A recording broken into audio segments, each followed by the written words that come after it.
All right. Hey guys, welcome to session 7 of Dragon's Demand. You may notice we switched to the 4D. If you saw the last interim episode we did, we mentioned at some point the definitions of that kind of changed. What we've been doing is 4D, as Crispy mentioned. Um, yeah, because apparently the co-creation thing is now not even part of 4D. It's just a thing you can or can't do. Um, Given that, modules are quite a bit easier to do in 4D than even we thought. Who up Demand Name Dragons? Hey Elf Hunter, and hey the rest of you that are here. So short preamble before we get into the session. It's been 2 months, so I had to refresh my memory on where exactly we were. Going back through some of the stuff, uh, getting exactly where they are in the module, because of course we are running a module, and that comes with some unique challenges. It has a lot of benefits because it means I wouldn't say you have to do less or more prep. I would say the prep is different, right? It's more remembering what goes where, what pieces fit together, and if they accidentally sequence break some stuff, well, the well-written modules like this one make a lot of assumptions like that. For example, if they do or don't get to something in this session, I really like that they say, the module kind of assumes they go this route, but if they don't, that's okay. So it's like, oh, that's how they should all be written in my mind. It's like if they know the players, the characters have free will and agency, they can go wherever they want. So that should be interesting. I'll leave that open to you guys to give any thoughts, comments, concerns, questions since we've left off. We stay at the same place and still the field of 4D moves past us, I suppose. That's why we like talking about it so much. It's not a fixed field, right? So no, yeah, we're we're trying to figure this stuff out, just like you guys. So yeah, 4D is not one thing, and the 4D guys, as we are called, are definitely not a monolith. We have a spirited debates all the time. So I always laugh when it's like, oh, those 4D guys. It's like, what? We don't even agree with each other. What do you? The good thing is that we get to have that discourse and discuss it and figure out not just like, oh, who's right, but what is useful, right? Like, what can we take that is useful and apply it into our games and help you apply it into your games, which is why this actual play is uploaded on YouTube. It's of course that we all get more subscribers and get rich, but maybe you can also learn something. Yeah. And those guys who are out there live, because I see a few are watching, let us know how the audio balance is between all four of us, because we're all going schizophrenic and going, it sounds fine, no, it doesn't sound fine, and we have no idea if that's on our end, that's on their end. Only I'm schizophrenic here, apparently. We don't get complaints about the audio typically, so if you've just been forgetting to leave those comments and you go, oh no, wait, the audio is a problem, then now's your chance to leave those, or leave them in the comments after the fact. If enough people complain, I can force the other players to start recording their audio locally, and we mix it afterwards. G-Funk is saying your mic is low, Zonal. No, fuck you. That's it. JK, it's angry German now. I'm going full blast. Shit. If you're Polish, watch out. You have no idea what kind of bomb you just dropped. Beautiful. ASMR time. All right. Okay. Check. And hey, by the way, G-Funk Rescue here. Nice to see you in the chat there. The joys of running online and running live. All right. Yeah, any questions from you guys before we get back, or any questions in chat? Because of course, when we get into it, I won't really be paying attention to chat. I'll be trying to run the game. So, and that. Yeah. What are the things that we should keep track of? Because I feel it's been 2 months, and I don't want to solve a dragon problem while we are forgetting half the details. Like, I know there are gnomes that live nearby that we could visit, as, like stuff we can figure out in character. But who even remembers the gnomes existed? I only know because I happened to watch those 2 minutes in the last episode. It's one gnome. No, right? no. It's like they have their own little village or something. It was They an live out- offhand.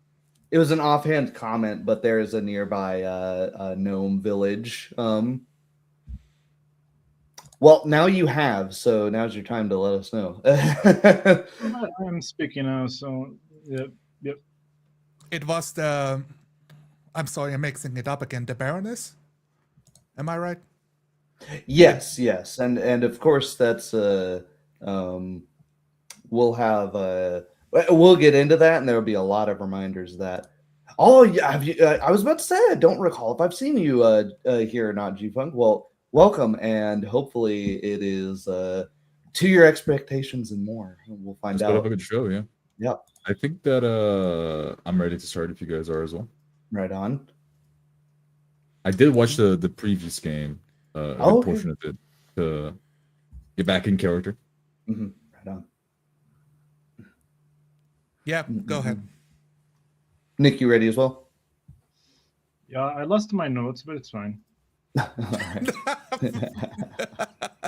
They're just like minor, all things that I remember anyhow. For the purposes of not retconning anything, because I didn't, because I'm a glutton for punishment. Does anyone recall if it was night or daytime? It doesn't matter that much, but I remember it being daytime. Okay, I thought so too. Also, Just wanted to make Conway, sure. the money. Did we grab the money from the first bounty? I think it's still in the Baroness. Well, I mean, you guys are right there, just outside the outside the castle. So, like 2 sessions ago, we got the 167 gold, and there was we were supposed to get paid last session. I remember there was a talk, but I did not write down any gold, having exchanged hands here. No, you guys sat down to have a meeting as to what's to be done with the wizard's estate. And do you want me to just do a quick recap, and then we'll just get right into it? I can give a few. The couple recap pointers. is a good idea. Yeah. I do have 150 gold on me, so we probably split it already. No, that was session 5. Absolutely. Yeah. That I was don't have it written down, so I don't know if it was split. Yeah, do give a quick recap, Flame Zombie, when you can, because I think it's been like a month or 2. 2 months. It's been 7 weeks. 17th of December. Yeah. Holidays do that to games, as I'm sure you at home know. But so broad recap of basically the session thus far.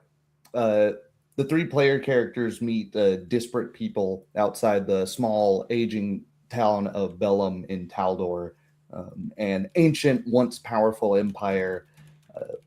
A wizard's tower crumbles under mysterious circumstances.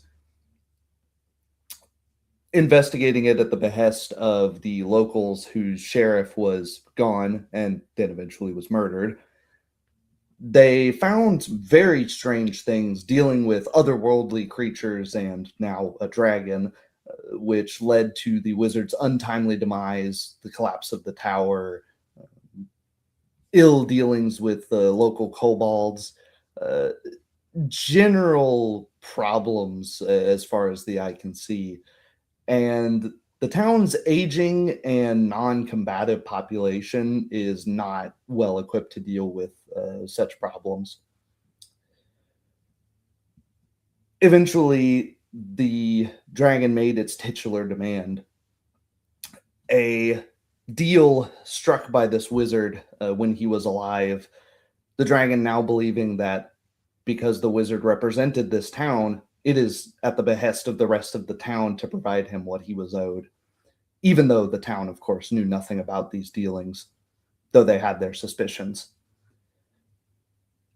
The dragon appeared, made a show of force, and then teleported away in a flash, leaving the town stunned, mentioning that his agents, whatever those might be, are keeping the town inside, preventing help from getting in and preventing the townspeople from getting out, and put a 2-week deadline on acquiring $750,000 gold, an obviously unreachable sum, or a collection of books from the wizard, one of which was found in the wizard's tower, another of which the group nor any townsfolk had heard of.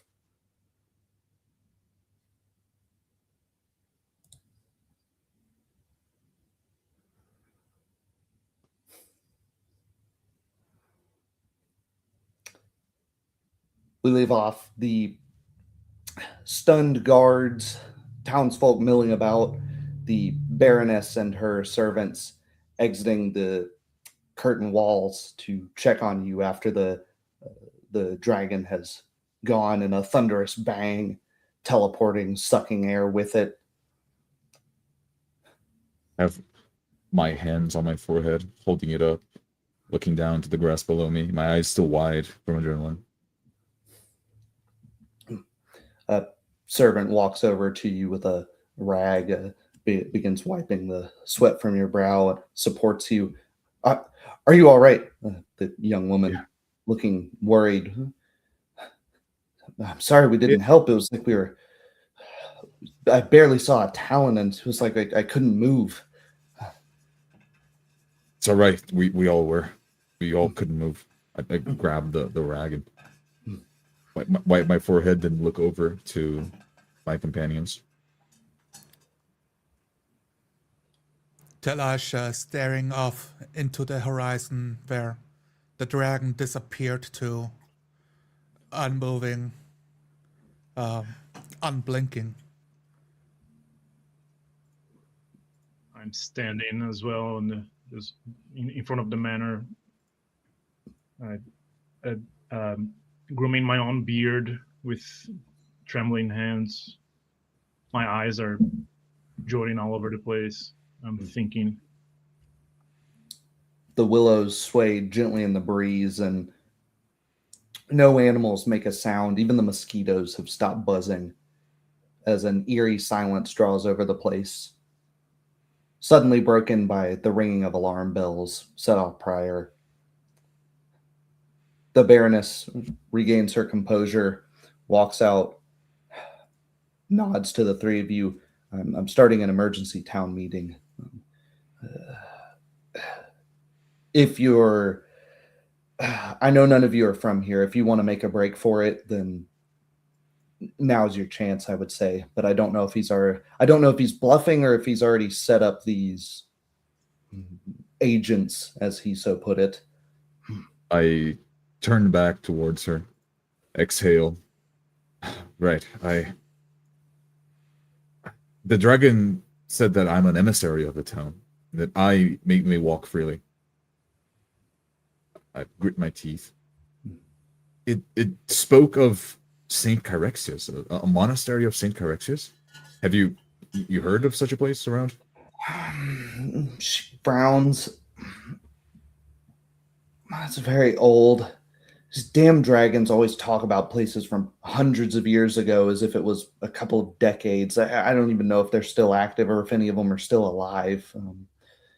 It's out in the mountains. It'd be a day's travel.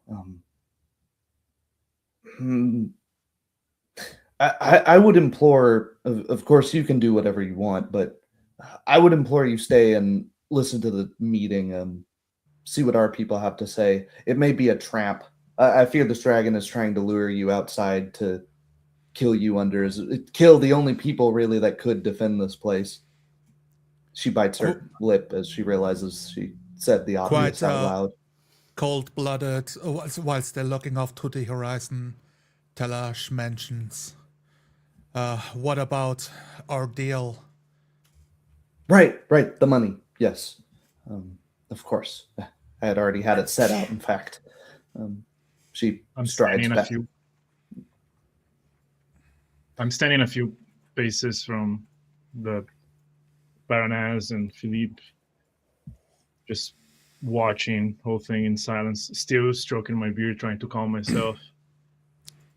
Telash whispers something to himself as he follows the Baroness to inside, whispering that the deal must be finished first. She Master- waves a hand to a coffer being carried by 2 servants that set it out on the end of the long oak dining table. They remove the lid, and it's a vast collection of random cut and uncut, finished, unworked gems, easily totaling the amount she offered you. Thousands of gold. Probably 2,000 at a glance. He takes a couple gems in his hands, appraises them for the quality, craftsmanship, the neglect. Roll an appraise check.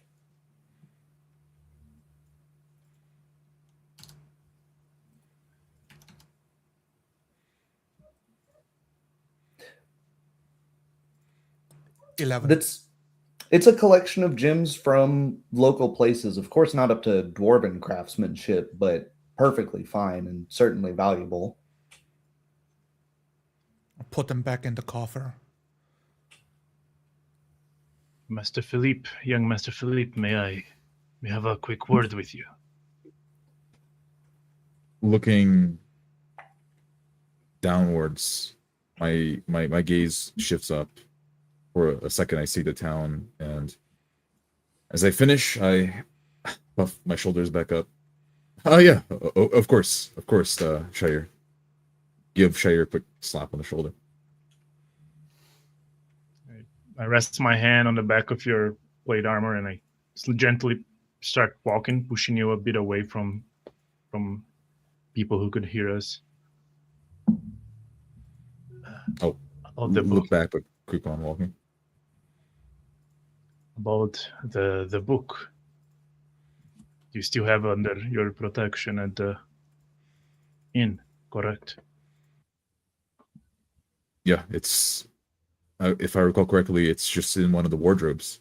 I didn't even hide it. I thought it was just a normal book. I start scratching my beard nervously again.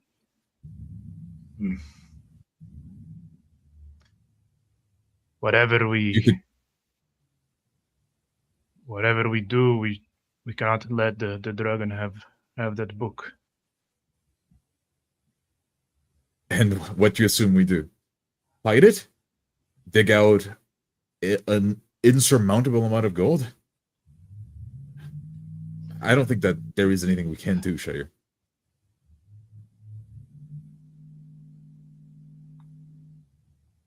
I am lost in thought. I take a step back from Shire, raise one finger at him. Listen, if we can get these people out of harm's way, I wouldn't mind fighting dragons. That's how most of my ancestors died. But not, and I'll just wave my hands and go the whole village around. Not here, not like this.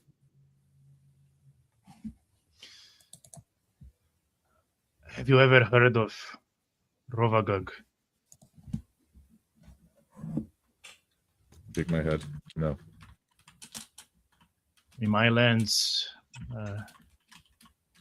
it is an evil god who is banished outside beyond the stars. He devours everything. That book, the energy about it reminds me of the tales. It is an evil god who devours creation.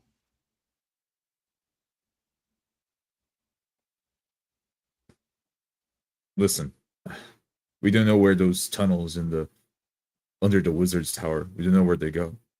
I was thinking about that. We can just see. But the kobolds were working for the dragon under the wizard's tower, right? He must know of the tunnels. I don't know what we're gonna do. I don't know, and I point over to the town, then to the villager's tower. I don't know how we're gonna get these people out of here. Over at the town, there's a small group of petitioners gathering as your makeshift militia is driving them back to their homes with stave and pike, butting the end at some of the more aggressive and eagerly ones. the occasional shouts of, "You're just going to get killed out there. Stay home. Don't run for it.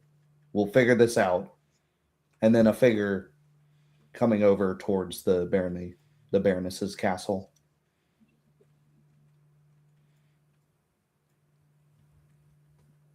I narrow my eyes, looking towards the figure, trying to see if I recognize them. It's a figure can be seen around town fairly often. It's a stable hand, not someone any of you've spoken to before, but wearing leather jerkin, apron. A younger woman, an elf as she approaches closer, so maybe not that young after all, but We'll talk about this later. Okay. I turn over to Shayu. Inside the manor, Talash counting the coin, counting the gems. He starts calculating about how much are we talking about here. It might take me a while to count it by hand. I look to one of the servants. That should be 2,000 gold worth. It kind of depends on if you can get a buyer for all of them in the same place. But most people would accept them as trade. Oh, bless you. Bless you, Shatsi. I'm sorry. It's okay. I close the coffers and place it. The meeting is now.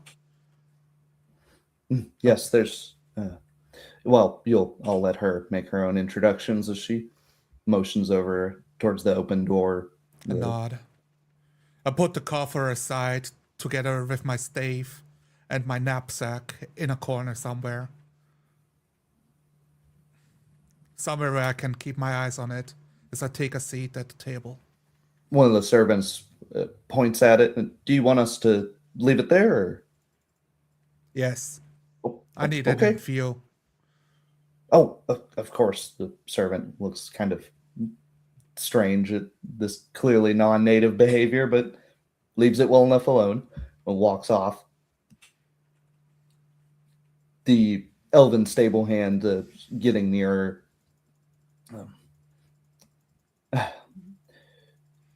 It's clear she has a slight limp favoring one side. Wipes some of the dust and hay off her apron before entering. She gives a curt nod to Philippe and then to Talash and then to Shair before entering. Shortly behind her is the Abadarn priestess and the gnome, the bard that you spoke to some time ago, Bassi.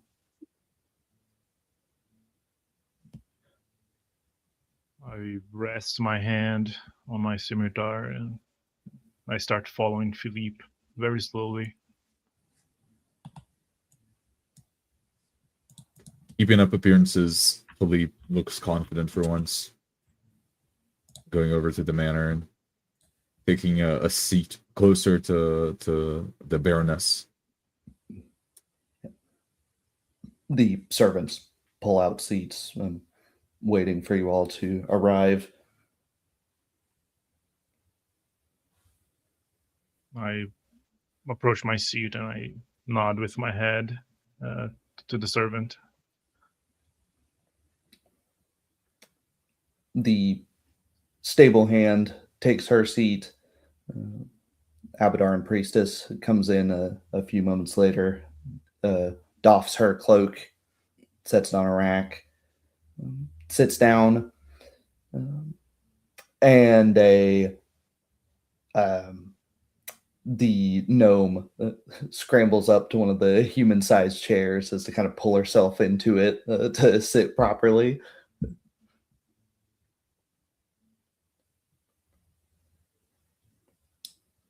I look towards the Baroness, my eyes waiting for the higher-ranking noble to begin. Talash looks deep in thought, sitting. the doors close. Silence falls over the room. The Baroness finally breaks it. Servants, water for now. We can break into some wine later, but let's not drown our sorrows just yet. Okay. I'm going to be frank and drop the noble illusions for a moment. This is not good. Things seem to be going from bad to worse. And she nods to the stable hand. I know your adventuring days are long past. I wouldn't ask you to call upon that again. Our alternative are 3 people that showed up here less than a week ago. And an old gnome. Myself to some extent. She palms her forehead. Basically, I'm asking what our options are here against such a threat. Kind of exhausting them. I have my arms crossed with one hand pinching the bridge of my nose, just my golden eyes looking at whoever speaks. It's been an eventful week for us, even if quite a short one. I put my elbow on the table and slammed down a tankard with water. I would like to think that there are things that can be done. I've had an ancestor that died fighting the largest blue dragon that ever was on this side of the world. So I would like to think that I will succeed where one might have failed. A little nervous chuckle. Now, we are not without tricks. I stand up. My first intention is to get everyone out of this place. All of the civilians out of the way first. That is the most important thing. I point over at a wall, but beyond it is the direction of the wizard's tower. There are still tunnels under there. The stable hand. I agree. I was actually going to suggest the same thing. It's mostly laborers, the elderly, women, children. We don't have a fighting force. We do have a force that can escape, and that dragon's huge. It's not going to be able to fit in those tunnels. And if you get deep enough, you'll be able to avoid the breath, too. I think that's probably our best bet. I turn to Talash. Your kind know much about tunnels, do they not? The creatures that dug those tunnels, the kobolds, we found out where they were hiding, and they're no longer there. On the other side is the quarry, I believe. And I looked at Talash. Talash is holding onto the table with one hand. The other one, the elbow on the table surface. Speaking up. The tunnels should work. It will be cramped for the tall folk. I think I should go with them to make sure about the stability of its work, of their creators. And to ensure it's fully cleared out, the Baroness says, last we spoke, you had mostly cleared the place out, but even if it's something minor, a dire rat or something of that nature, that could prove very fatal to some of the civilians we'd be keeping in there. And it is possible that kobolds trapped the tunnel before they knew about escaping from their home. Right. Yeah, that's a good point. I hadn't considered that. I'm fiddling with the tankard of water in front of me, looking down. A well-dressed servant shows up and mentions, "Milady, sirs, I fear I'm bringing up the obvious, but just in case, I had done some quick totals on if I think we could somehow liquidate the whole town's assets over the next 2 weeks, we wouldn't get to half of what this dragon wants. So that is, don't even think about that one. That one's off the menu. He gives a short bow and returns to his quarters. Once I know that the people are safe, that's the first step. I turn to the Baroness. Then we can start enacting the rest of our contingency plan. Mm-hmm. Right. The dragon spoke of books, and we've not found. My head jerks towards Philippe with wide eyes. We have not found these books. If we have what the dragon wants, then it won't strike us down.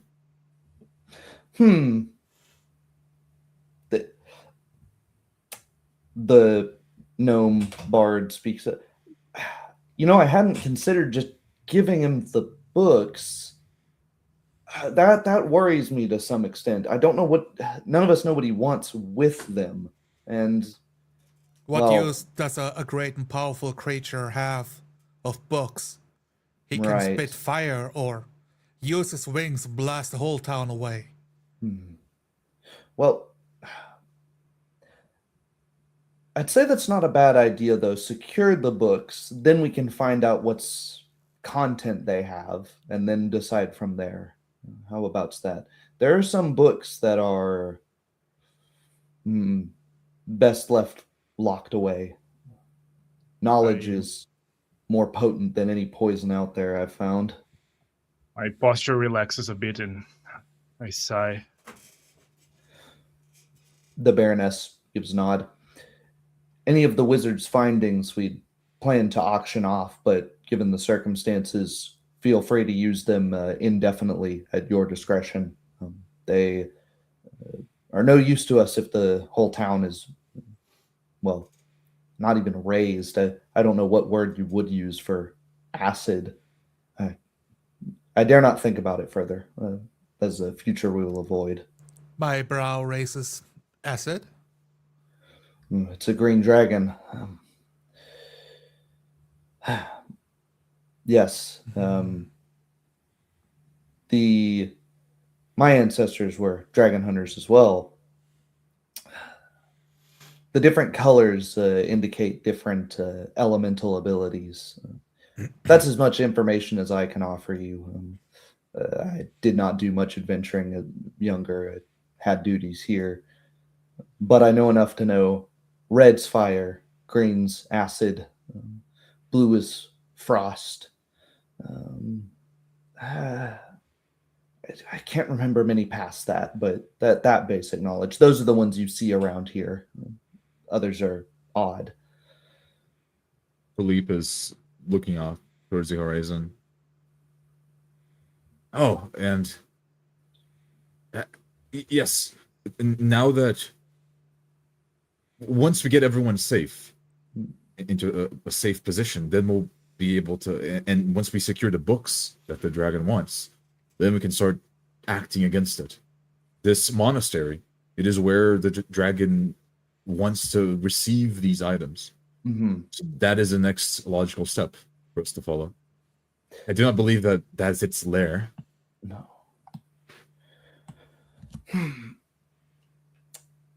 The Abadarn priestess, who's been silent thus far, says, given that we won't have much of any money if things go poorly, we will provide spellcasting services gratis, totally free of charge. That is the least we could do. I'm not the most powerful, but given that you will likely need healing services, not if, but when, you have them. This monastery, I've heard tell of things like that nearby. It's probably dilapidated. It is probably just a landmark that he wants you to meet at. But there is something else nearby. the Baroness just alluded to it. Her ancestors were dragon hunters, dragon slayers. Well, you found out what kind of none of us knew, that the underneath of this town is better preserved than we thought. The Baroness is shooting daggers with her eyes. And the priestess cuts herself off at that. I'm still in silence, holding the tankard without having drank it yet. Just looking. Telash speaks up. From my understanding, observing the quarry, this whole land used to be different before the swamp filled up.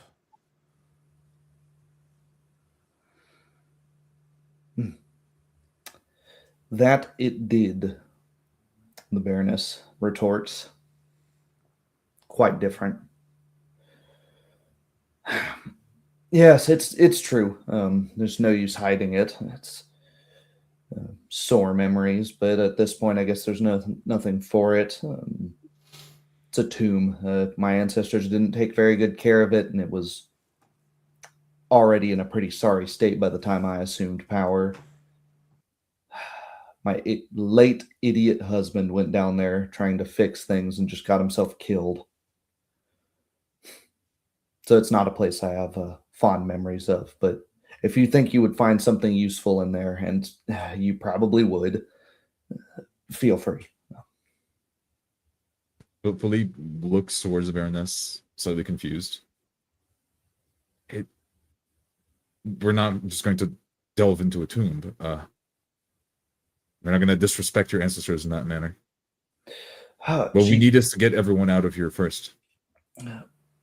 Yes, but... And if I am to be honest, each hour that we spend not getting these people to safety is another hour that the dragon's agents can encircle the town. We only have one shot at this. That's true. We should use the fact that we cleared out the quarry to move the people out of here. Let the damn dragon come and auction off the whole village if it wants. Life is worth more. All right. We'll do that, but as I mentioned, it would be more of a grave keeping than robbing.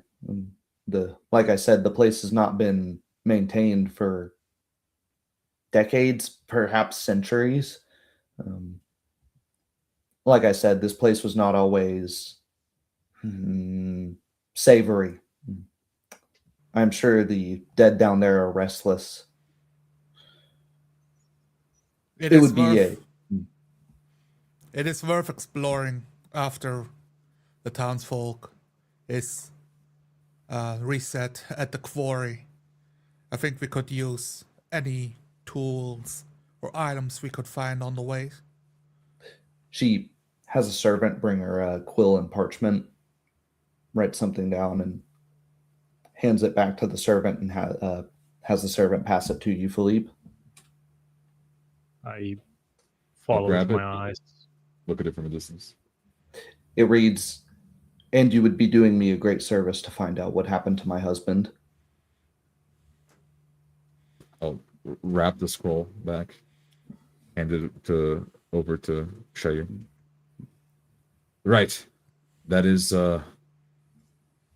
honestly the extent of what I wish to discuss, unless anyone else has more to add. I pick the parchment, skim through it, and roll back, put inside my coat. Talash points his stubby finger at the gnome. Bessie, what do you know about green dragons? She folds her arms, stands up on the chair so she's the same height as the rest of you. I know they spit acid. I know that one didn't quite look right. I saw it from my house across the street, and I wasn't pissing my pants quite from that distance. I know that, that sort of fear thing they have going on, that like pressure that presses down on you. It's not just normal fear. It's it's so hard to describe. It's like a tangible force in the world. You mean like a force of nature? Yeah. And I know, being a little more clear-headed at that distance, something wasn't quite right. A furrow That my brow. uh, something that big, you should have heard it breathing. You should have heard, wing beats. You should have heard something, but there wasn't. I think that was an illusion. Now, a very powerful illusion, in which case we're dealing with something that is still quite powerful, but in a very different way than, a big lizard is powerful. My grip tightens on the table. Philippe looks over at the gnome. He stares at her for a moment. I don't think that's the case. That thing, the fear it created, and he clears his throat.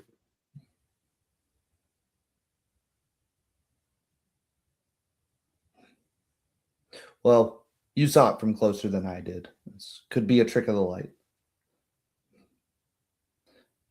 Whatever the case, though, I don't hate the idea of evacuating, though I'm sure the townsfolk will.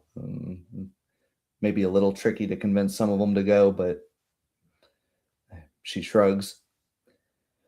Other than that, I mean, dragons, they can give you the generic information, I suppose. They can cast spells. They're typically pretty powerful casters, just innately. They get it for free. Damn them. They are resistant to the same type of whatever they spew. So you mentioned fire earlier. You could use fire against this thing, no problem, assuming it is a green dragon. So it can be poisoned. She scrunches up her face. It should be able to.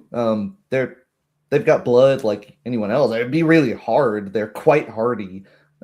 They're not very nimble. If you can get behind one or on one, if you're truly nuts, they have a pretty hard time shaking you off. I'm still quiet. I'm now hunched over the table, tumbling my thumbs, fiddling with my thumbs. Right. That it's settled in, and we've managed to rile up a militia. You might have been able to notice, and I look over at the Baroness.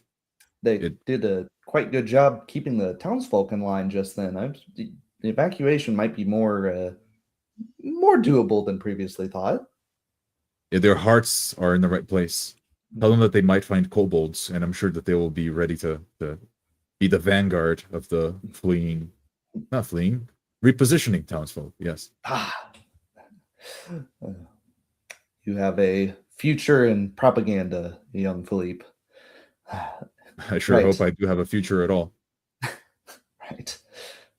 The repositioning plan, then, we will begin enacting that, and I leave full autonomy to your group to do whatever you see fit. I cannot ask of you anything specifically, right? The stable hand undoes her frog, the scabbard at her side, plops a beautiful bronze-hilted longsword on the table. You'll need that a lot more than I will. And she takes her leave.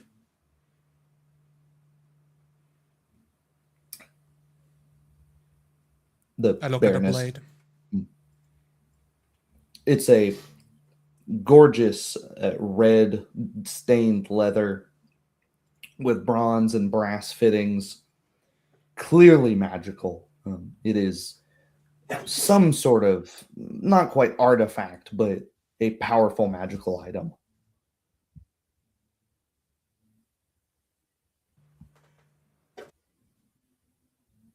I take the blade.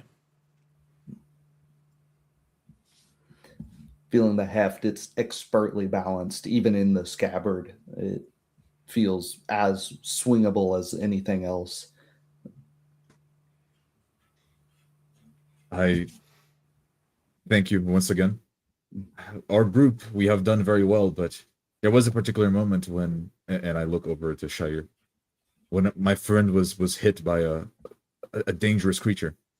It was this corpse-like thing, and we dragged him back. You've seen it, you remember it, right? I look over to the priestess of Abadar. We have many things, but we have nothing to do against wounds. I'm willing to part with some of my payment. You have any magical? I don't know. I know nothing about healing. The Baroness waves over servant. Well, they say an ounce of prevention is worth a pound of cure. Very small jewelry chest presents you a small steel polished ring brimming with magic. It's a fairly common thing, but again, we have no need of such a thing. It will increase your protective ability to a marginal degree, but still quite useful. Should help you prevent getting injured in the first place. Tilash speaks up.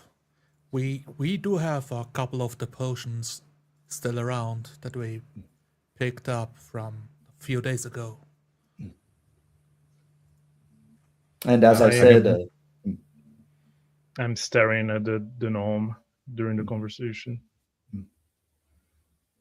I reach for my belt, where tied in a little bit of linen is the small vial of the potion. I show it. Yeah, I've been keeping this close. Thank you very much once again. And I look over to the gnome. I will grab the ring and I will hand it over to Philippe. I will hand it over to Shire. I get distracted, stop staring at the gnome, and I nod, pick it up, and secure it as well inside my belongings. I have one question comes to mind about the gnomes people that live in the region. Since Bassi, they are of your kin. I wanted to ask what you know about them, and if it is of their concern as well. She tilts her head to the side. Possibly. I've lived here for longer than that little town Wispel has existed, actually. It's fairly recent as far as gnomes go, a couple hundred years, give or take. It would certainly be a good idea to send messenger raven, messenger pigeon. Wouldn't say there's only 3 of you. I don't want to stretch you too thin. You've already got a lot on your plate, but we could certainly send word and see if they could send someone over. I don't know. The wolves are still out there. I mean, they will not show after the dragon, but a few days from now. She chuckles. Well, hopefully anyone they would send to help you deal with the dragon can handle themselves against a few wolves on the road. I nod. She looks back at you, Shire. Do you have something to say? Saw you lost in thought there for a moment. I raised my hand, like dismissively, but I still look at her, try to imply that I want to talk with her privately later on.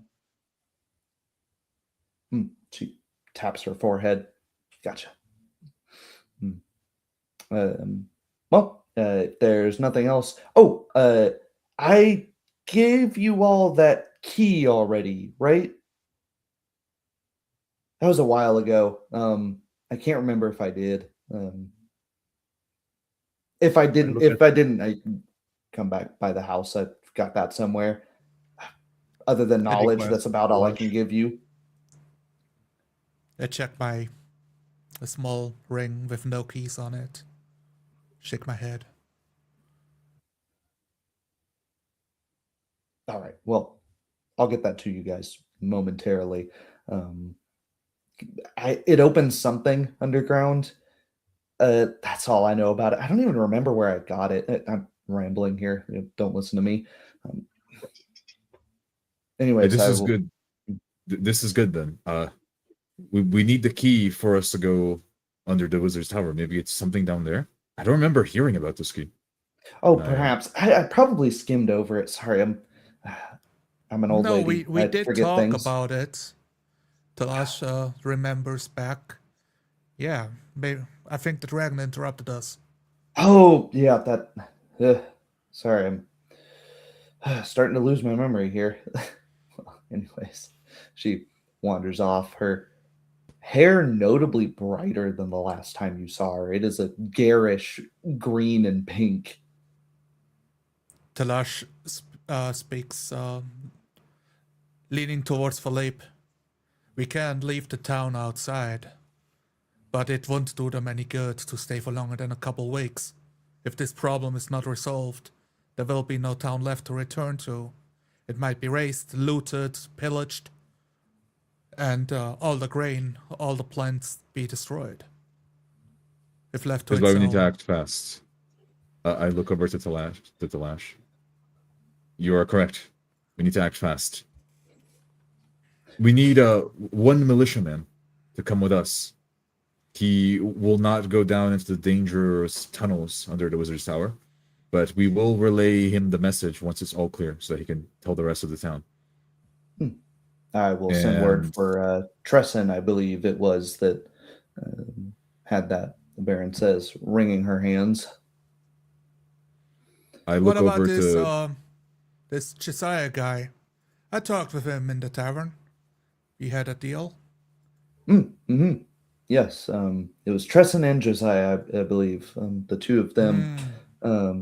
So Tresson will go with you at Philippe's command, and Josiah will stay behind to make sure, to make sure this dragon doesn't make any shows of force. Well,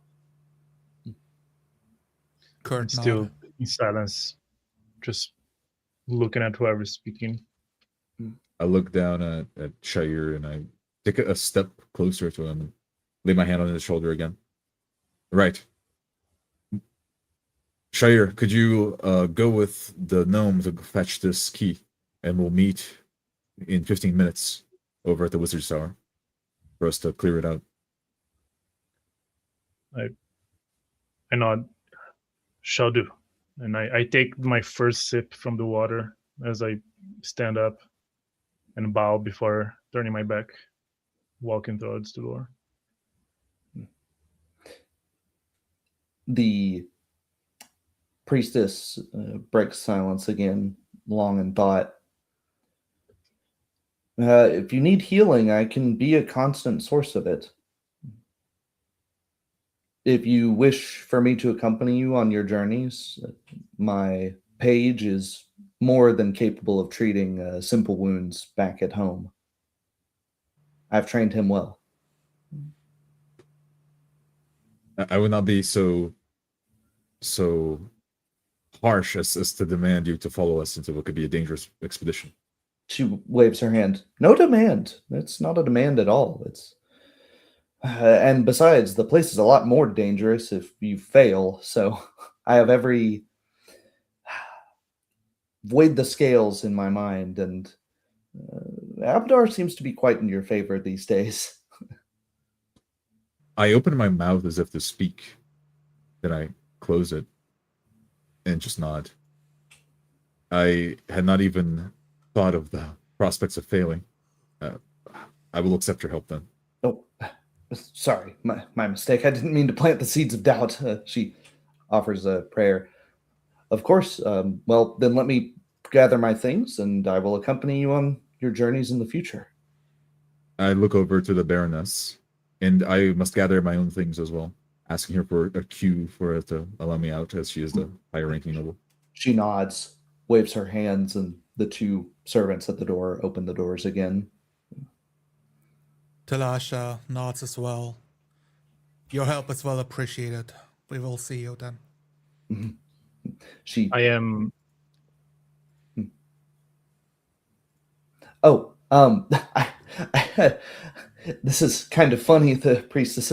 I hadn't even realized yet. I don't think I've ever mentioned my name. Targus. The last stone splitter. Yes, nice to meet you. We've met under such stressful circumstances. Philippe, you've saved my friend. I couldn't. Right, yeah. Yeah. A busy week, as you put it, I think. That's it's funny euphemism. Anyways, I'll Indeed. be seeing you. And she... I walk out of the manor, and once I'm out of the Baroness's estate, I just begin jogging as fast as I can down over to the tavern. Telash also gets off his stool as one of the later members, letting go of the table, a firm imprint of his hand, deforming the wood itself, of his finger imprints, picking up his money and his things.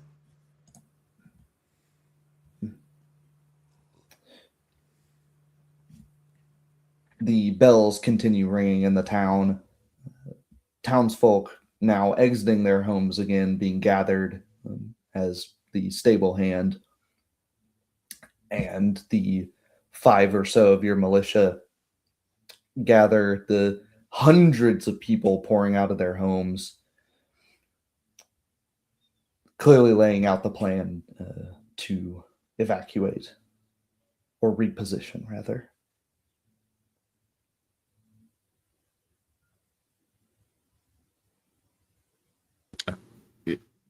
Brushing people to the side, one after the other, as I get into the tavern. I look around the tavern to see if there's anyone there. The barkeep still there, packing up her glasses, her finest glassware, tapping off some old kegs, hefting them up onto the... Oh, need anything for the journey? I am running. I run past the counter and then stop on my tracks. Could you wrap up another one of those sausages with bread? Yeah. Yep. We're on. Food. Yeah, you'll have food. We're packing all of it. I quickly dig over my coin pouch, pull out a gold piece, laid on the table. I just need to get something up from upstairs real quick, and I start running up the stairs. Yep, your room should be untouched, she shouts from down. I open the door, barge into the room quickly, looking from side to side. And as she said, it's untouched. I finally relax, my shoulders lowering.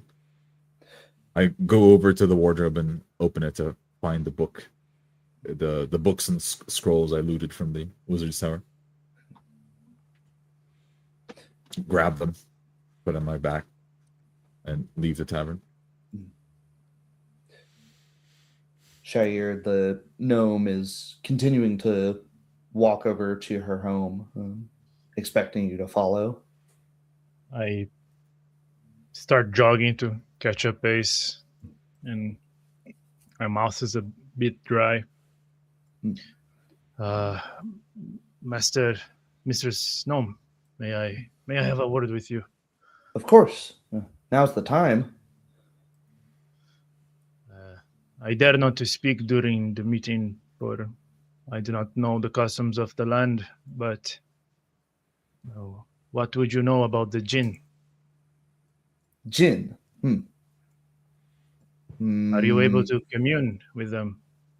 Oh, not much of the religious type, so not more than anyone else would be able to. I know they're kind of elemental related, but just the surface level stuff. Why do you ask? The Jinn are willing to help for the price, or rather a price.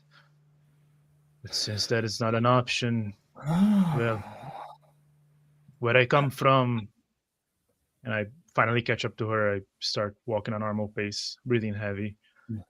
From where I come from, it is possible to either get on their good side or bind them to do your wish.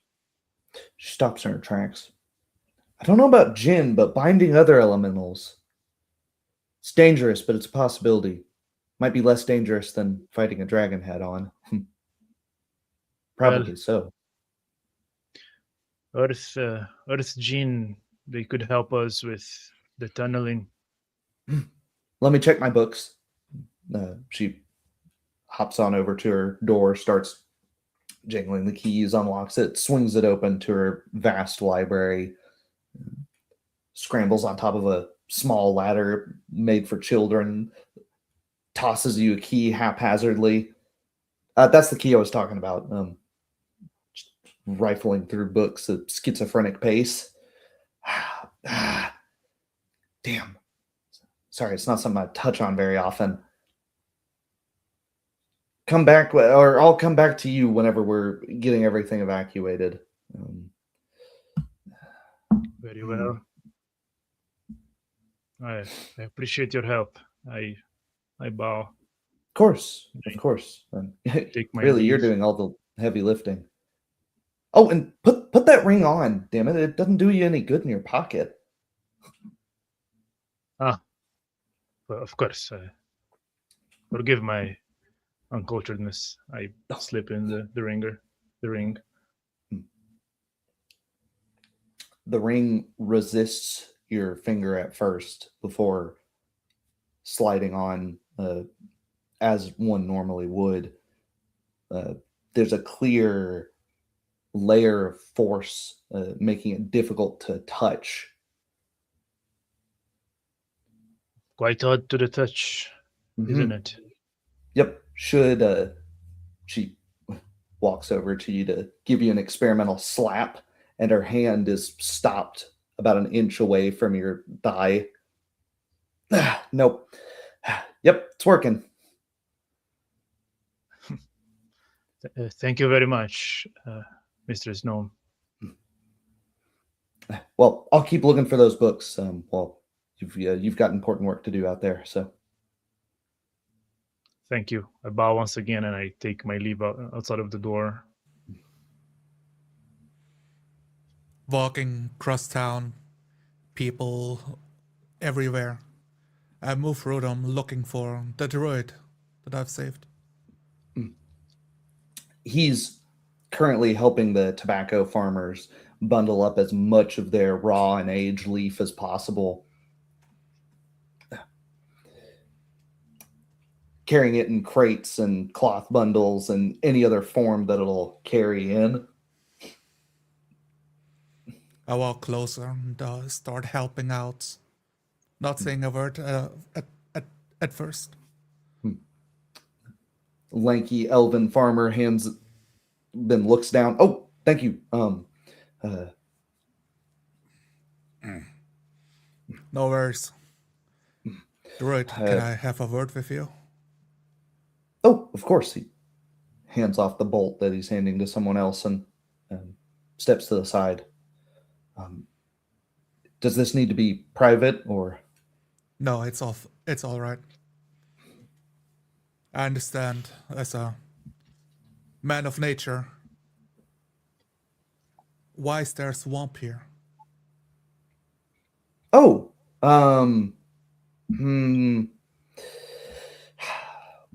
it's a bit complicated. Long and short of it is, a few hundred years ago, when Abadar died or left or whatever, a huge storm opened up and it's just been raging on for hundreds of years.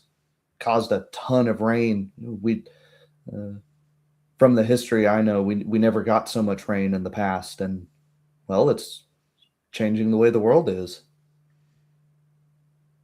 So that event formed the lands anew. Mm-hmm. It's been that way since long before I was a kid here, so. I was worried that a curse has befell this land. He sighs at that word. Wouldn't be a wrong way to put it. It's nature's fighting back. Those willow trees, he points out, that's nature fighting back. It used to be pine. They used to be oak. Those didn't make it. That storm, the eye of Bendigo, it is a curse. But nature's pretty damn strong. I have questions and I don't know who to ask. If you could. Okay, this part is private.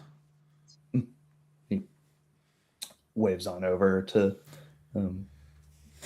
just knocks on a random house that's nearby.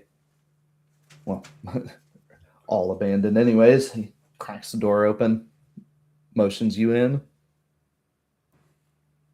Step inside. I relax my shoulders a little bit. Now quite calm, actually. Instead of his usual stone-faced demeanor. This cloak I've acquired, I believe, from the kobolds. So much has happened. But it doesn't seem normal. Can you tell me if it has any power? He waves a hand over it. His eyes glow pale blue for a moment. Yes, it's certainly magical. He tries ripping it, tearing it.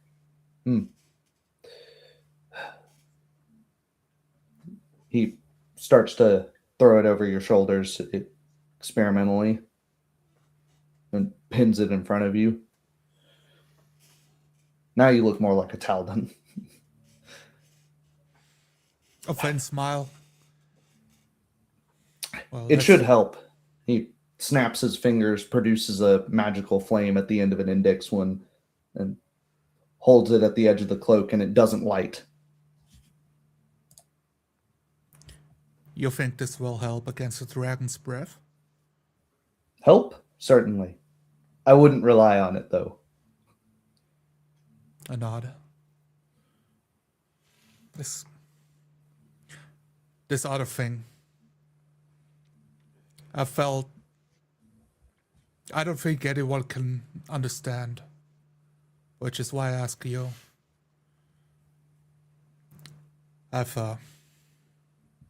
And he hesitates to speak about it.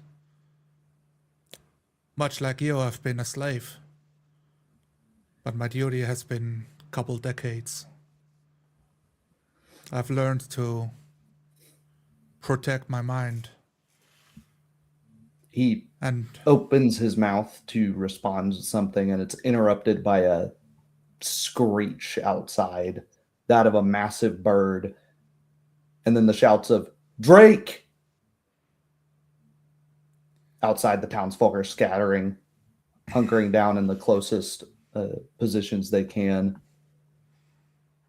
A large, red, scaled creature without the forelimbs of a dragon, globs of fire dripping from its jaws, hanging in the air, surveying the area, looking back and forth as if trying to pick a prey.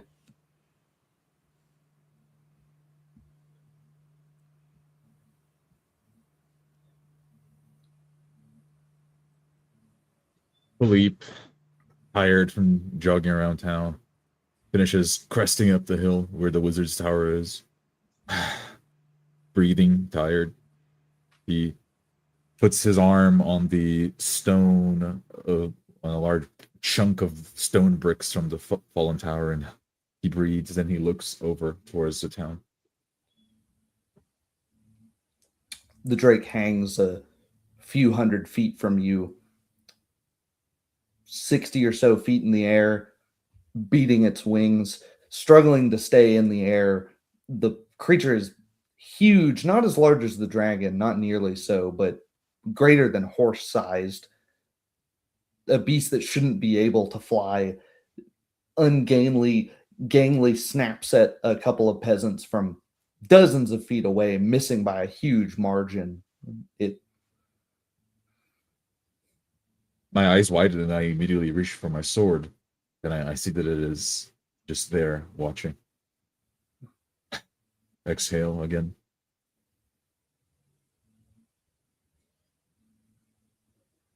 And I begin catching my breath.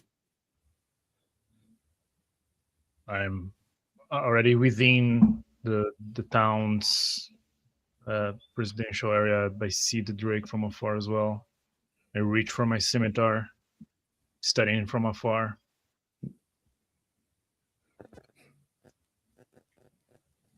It wheels around in the sky, cowing people back into their homes.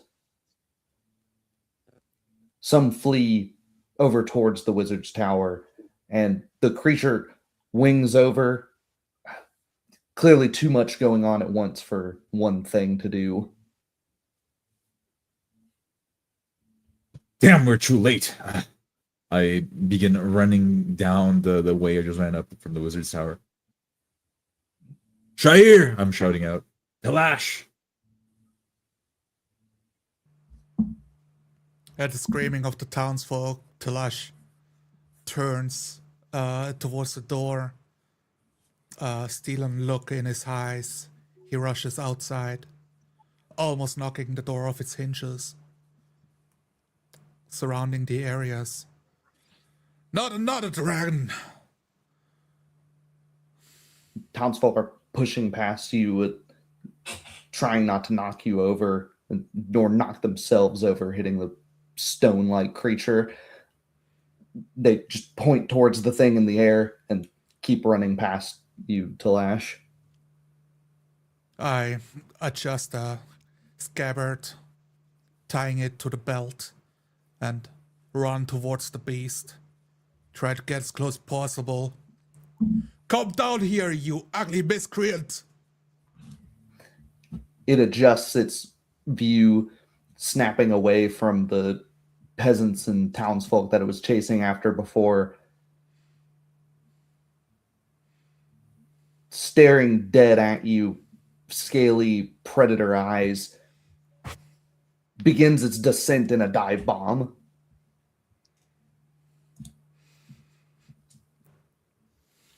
I'm huffing and puffing. Damn it! Why do I have this damn heavy armor on? And I'm still running from the village towards the Drake that I can see up high.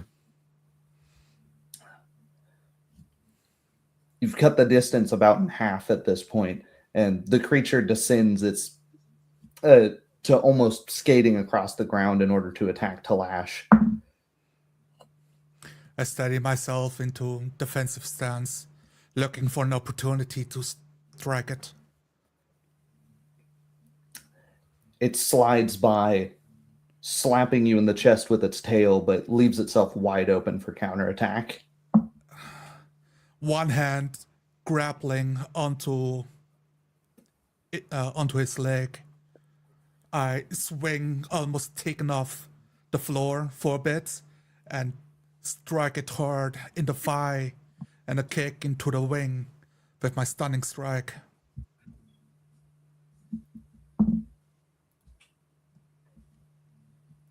A high roll, 20-something. Hit, 18 AC. Stunning its wing, unable to flap for the moment. Its tail slaps into you, dealing 5 damage, but it gets hit directly in the diaphragm and rolls over on one wing, crashing into a house, stumbling up to its feet, blinking rapidly, dazed.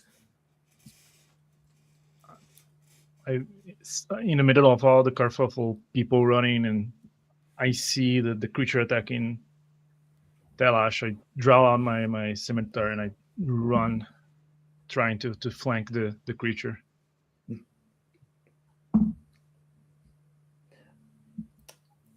Again, cutting the distance in half. It's in a mere moment, it would be easy enough to charge the thing. It's 60 feet away or so.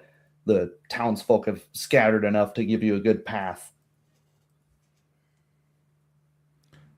I see Talash clashing melee with the beast. I point my finger towards it. My fingernail begins to accumulate frost, and a small ray shoots out concentrated ice. Small addition, the strike did 7 damage. The beam blasts into its side, coalescing across its scales. 2 damage. It lets out a weak, still unable to catch its breath.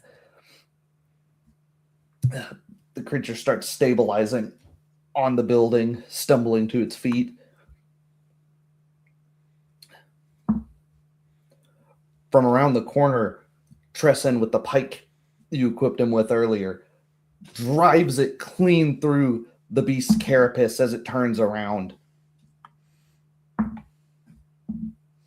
For a moment, the farm boy lifts the thing off of its legs an inch or so before giving out, retracting his pike, the thing gushing blood from a large gaping wound.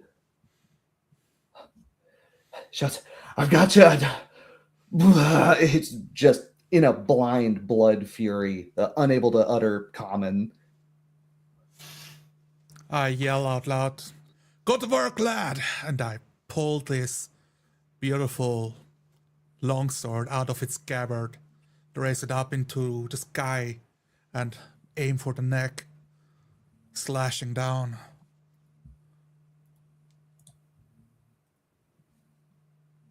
A 16.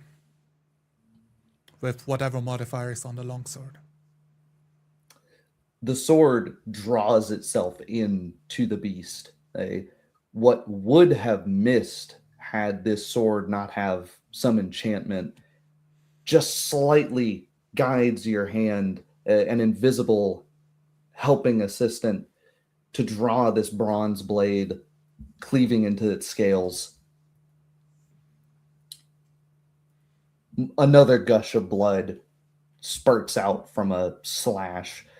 The beast, now looking ragged, clearly indicating by the sinking down on its haunches that it's going to try and escape. 9 damage plus magical bonus. Driving through, getting the longsword back into my grasp, pulling it out of the wound. Oh! I swing the blade, blood splattering across the cobblestone. Shire. Finally catching up pace. When I'm in leap distance, I do so coming down with a downward strike at the side of the creature.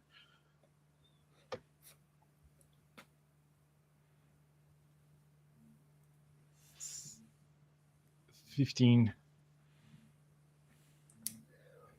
The blade strikes, catching the carapace's scale armor, twisting at the last moment and deflecting just off of it, not quite biting in. The beast, seeing itself surrounded, bleeding, clearly bitten off more than it can chew, sinks down on its haunches and leaps to the air, totally giving the three of you its back. Oh no, you're not! I try to make for leap and grapple onto him.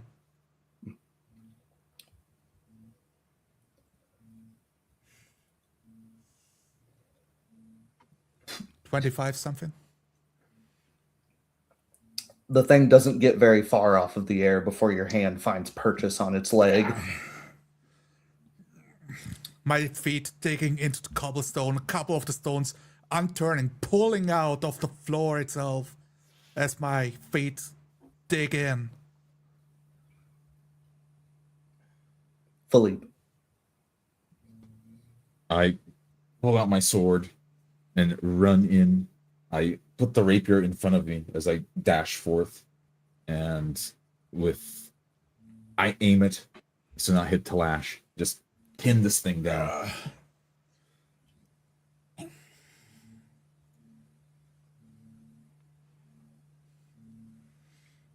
Hit.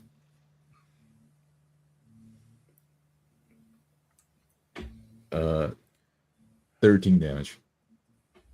Another triangular hole appears blood gushing from this one, a smaller hole, but no less deadly. The thing loses a considerable amount of strength at this to lash and ceases its fighting just a bit, wrenches here and there, still attempting to get free and get airborne. Tresson gives it one last shove of his pike, opening up another wound.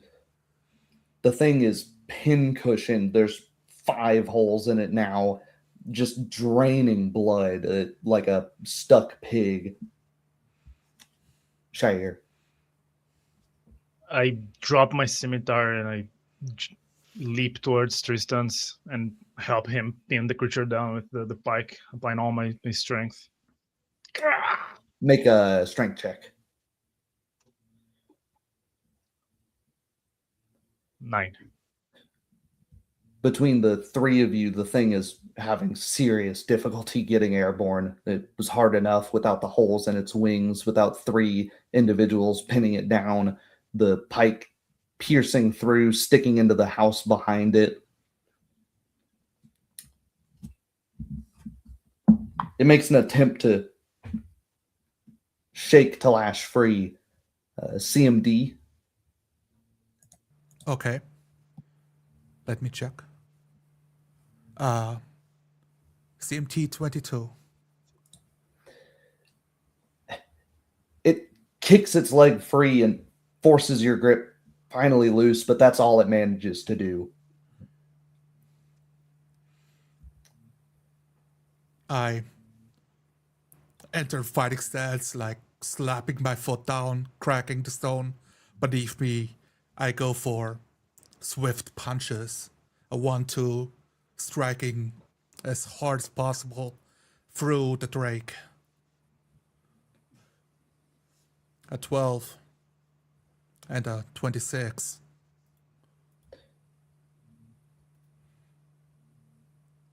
For 5 damage. The first blow misses, and the second clocks it clean on the jaw, snapping its head back into the house. Blinks a couple of times, and then collapses, blood draining out below it.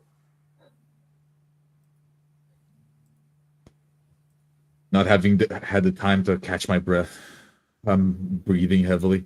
I see that it stopped moving, and I walk behind Tristan, put a hand on his shoulder. You did a very good job. Now go get everyone. We're going to the tower now. He just nods wordlessly.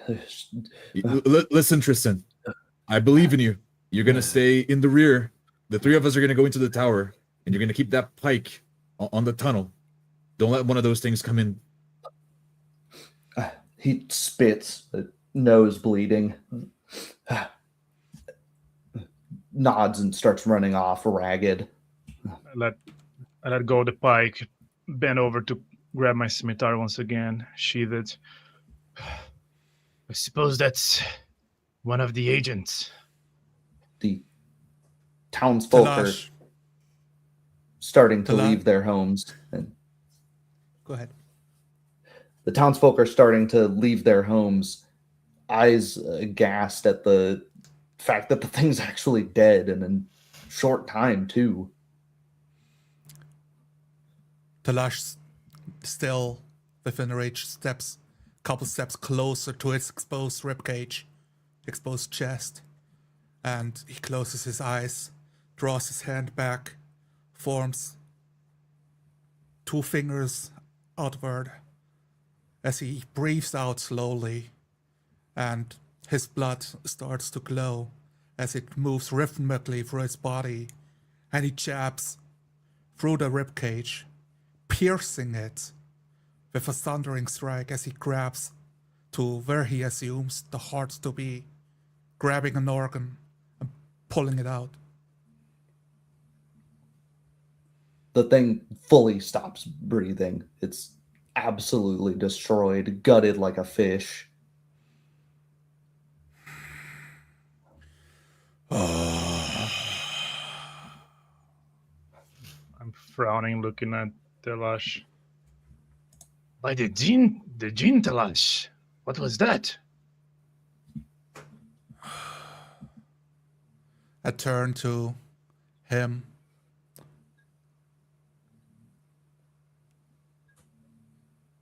Well, I put my mind to it. What else is there to explain? Take a step closer. We're good. It's good to have your mind on our side then. Now, we need to hurry. Josiah, the other of the militia, start gathering up the townsfolk. All right. You've seen the show. Now let's get going. Let's take advantage. Leave it all behind. Let go of the tobacco. Save your lives. I shout. You hear a few damns uttered under their breath. Take half of the tobacco.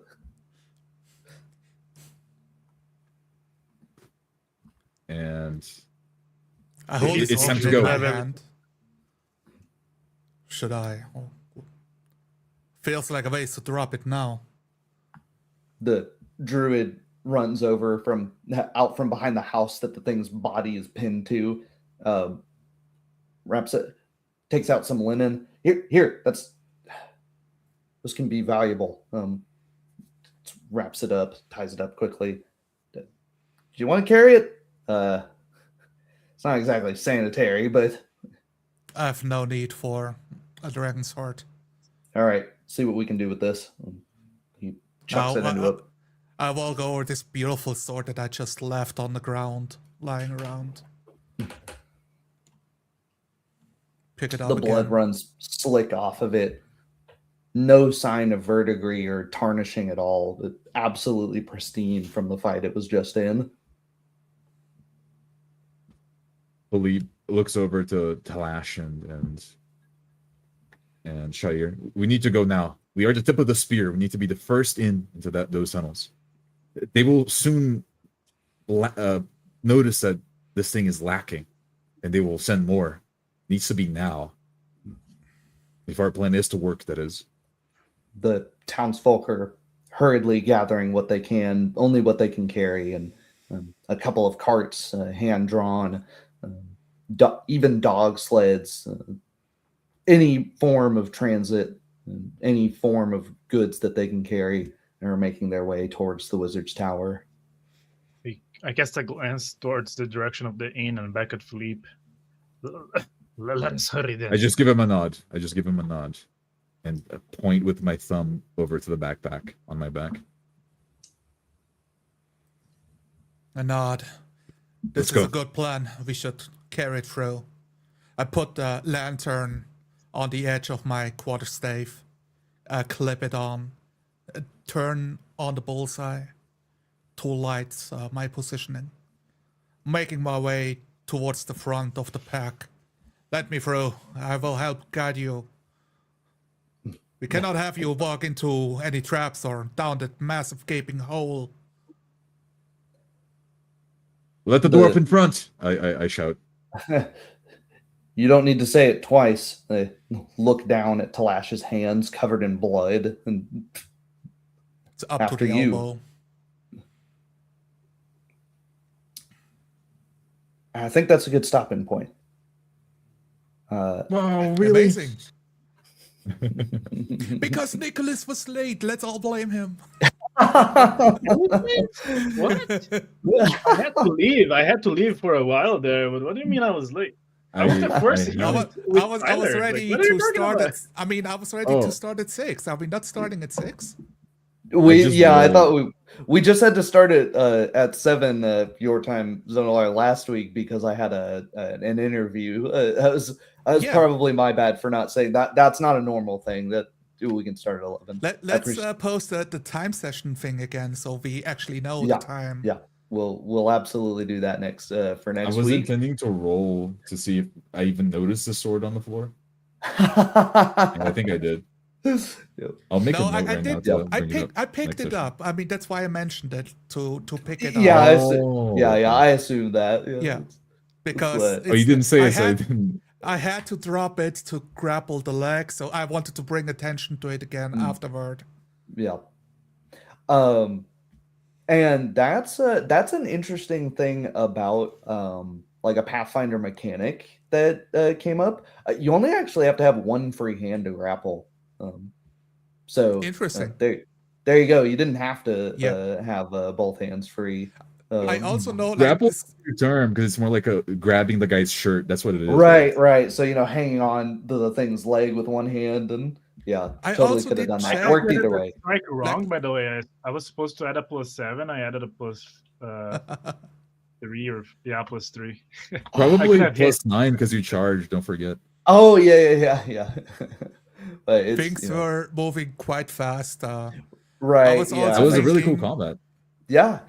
So Yeah, I absolutely. guess Shair would have had so the only thing that would have changed is Shair would have had the final blow Yeah. instead of Talash there. So it would have changed And- something, but I love this game because it spits in the face of common knowledge about Pathfinder. Because you have the guy, I played Pathfinder for 10 years, but I never grappled because there's a grapple flowchart. Then you have the Chad, the Zonalar. I don't even know the rules. I grappled the dragon, Roll a d20. That's a Yeah. 22.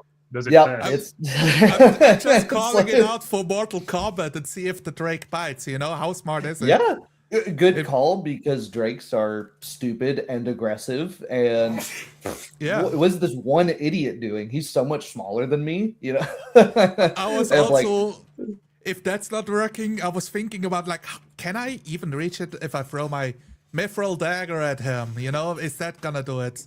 That was my Right. next step. no, and that was that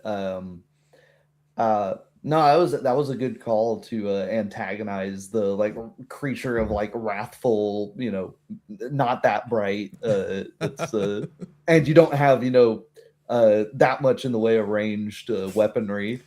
I feel better with the cloak too. It's like, wait, it's like fire spitting out of his mouth. Is that what's happening? I had that's what I was envisioning. Like, I mean, it might spew fire on me, but I got the cloak, so like anyone else is fucked, but me. Like I can take it if it's really gonna start spewing fire or anything like that. Mm-hmm. Yeah, I decided it wasn't going to because drakes, at least in Pathfinder, tend to like play with their food. It's like, I'm not gonna, and he looks and it's like this is an unarmored, just dwarf that's holding What is like this child doing here? yeah, it's like yeah, whatever. I can kill this guy. It'll be easy. So, I love the fact that in this fight we had like complex terrain, quote unquote, with the players being really far away from the start of the fight, and we still just roleplayed it easily. Yeah. I'm Well, running. I'm doing it in my head that I'm like, it's a few hundred feet away. Oh, you guys are running, so it's 4 times move speed. So it'll take like 2 turns to get there. Like whatever. Just ballparking it. It's not the end of the world either way. Tressen's first action in combat rolled a crit. Nice. Yeah. So, Amazing. yeah. Super fun. Farmlad putting in work there. I think that was a really good example of how bag of hit points can be really interesting if you actually play it out as like this is a huge creature that's difficult to kill, right? Like because this thing had 57 HP, right? It's It didn't feel like it. Wow. Right. Incredible. It's, it's got a chunk, thank you, Elf Hunter. Awesome. I'll try to catch up on your comments because I try not to read them in the the middle of things. I've spent evenings of my life whittling down 57 HP before. Oh yeah. It's your turn. What do you want to do? Well, what can I do? Should I attack it? I have some spells. Which spell is useful? Should I try to grapple it? But my grapple is shit. My god! And you guys what are the grapple rules? Like he's never gonna use it, but he asks anyways. Why is the monk carrying the longsword? Shouldn't the magus or the swashbuckler pick up the longsword? Wouldn't Nobody they be able to asked use me for the sword. Like I'm not letting it sit on the table. I better grab it. You grabbed it, it's yours. And I just love the visual of Shair running in, like grabbing the pike and like helping keep this thing down. That's so cool. That was so good. That was chef's kiss. Nicholas. There's an example of something where I was like, that'll just be like an aid roll because there is no like, real getting that granular in mechanics, I don't think that's worthwhile. So I was like, oh, that'll just be like a roll to assist. And yeah, between like 3 people trying to pin this thing down, it's strong, but they have 21 strength, so they're like as strong as someone physically can be, as a human physically can be, which is interesting. So insanely strong, but like strong as a horse. It really feels like I can feel that I made an impact in the setting. Just like the militia we organized, like having them be there and doing stuff is so cool. Yeah, like giving orders to the militia as well. Yeah. And like we talked to Tresser, I had him in my notes. Tresson, I wrote on Tresson. I don't know which one. Yeah. And Chesiah, which I thought like, yay, I did this deal, I did this thing, I got the notes. I'm bringing up his name, like name the NPC. You're important now. Yeah, that's cool, and yeah. So yeah, that's cool. Yeah, Elf Hunter. So I was trying to. That was sort of my characterization of Bassie as 1, a gnome, and 2, a creature that's like over 400 years old. Of like that stuff is casual to her, right? It's like whatever, It's so it's like storied legend and lore for any of these humans that are 30, 40 years old that hear about their ancestors, and for her it's like, oh yeah, I guess that did happen, when I was younger. It's like, like you're remembering an old story. Kind of how if you've ever listened to like old World War II or Vietnam vets talk about like the most harrowing, terrifying things, and they're just like, yeah, there's a guy with like a shotgun around the corner, and you're like, that's terrifying. So it's kind of, I can see both ways. What do you guys think? The thing about the lore, I was also thinking as a player, like it's a thought that occurred. Oh, the dragon created the swamp, right? But at no point would Talash ever think about this or bring it up. But he does think it's very weird that there's a swamp here and an acid, like a green dragon. And so he's asking the druid, is this land cursed? Like, why is there a swamp here? And I liked his explanation a lot. Like, oh, that's a completely different explanation. Now I understand. Yeah, so this land is cursed, and he's like, no, please, well, maybe. Yeah, you could certainly think of it that way, especially for humans. It is the age of lost omens. That's sort of the whole thing. It's like bad thing. Pathfinder is kind of post-apocalyptic or like current apocalyptic. Like the apocalypse is kind of currently going on. So yeah, amazing. Yeah. When they brought up that the book could be dangerous, I was about to drop a reference to the world wound, but I didn't know if it fit in the time scale. I was like, oh, I heard that it was a book that opened up the world wound, I don't know if that would have been cool to say. That definitely would have turned heads. And pretty much, because people would know that there are demons invading the world up in the north. Right? Yeah, I mean, there's been like 8 crusades trying to close that thing, especially people from Taldor. Where everyone knows except for Talash because he's so remote. Sitting under, literally lived in a hole his whole life. Lived under the rocks in a different dimension. Yeah, that's a good example, Elf Hunter. I could have been more. That's so cool. Specific examples. Yeah, that would have been cool. Because I did feel myself kind of caught me off guard with the like, no, what do you know about dragons? And I was like, oh shit. Well, she is a bard, so she would know some stuff. So I'm quite pleased with my own description of pointing my stubby finger at her to make it like extra dwarvish. Yeah, and like kind of cutting all social cues on how to talk to people. It's like, nah, what do you know? Right. Well, and then the like totally standoffish stable hand that was just like, yep, evacuation sounds good. Here's a sword. Bye. Just did not wait. And just left. Like, I don't even know who he is, what his name is, what he looks yourself. like. Yeah. This is probably a good point for you to explain the magic items that we have. Yes. Yeah. So I dropped in the chat, Nicholas. I think you get a +1 AC if that's a protection. I read that, yeah. It's a +2 ring of protection. Oh, damn. That's a really good one, then. Yeah. that sword so if you wanted to do that, so I guess here's the thing, because you're getting to the like part of Pathfinder where you just need to write down the stat changes, right? Yeah, but where you're under here. Yeah. you're getting a lot more magic items and the like, right? And because of that, when you can absolutely roll spellcraft, try to find out what magical properties something has using the mechanics of the game, but also just through role play, reading its because the different magical schools read different auras, different and they tell you just flavor that out. It might be an evocation, might be a different color or a different look or feel or smell even than conjuration. Just have that, right? I've been going over my character's spells to change, like thinking about when I cast them, how I'm going to make them belong to my character. That'd be pretty cool. Yeah, I don't think we even got to like what my character's powers are, which is super interesting. Yeah. And shoot, what was I gonna say?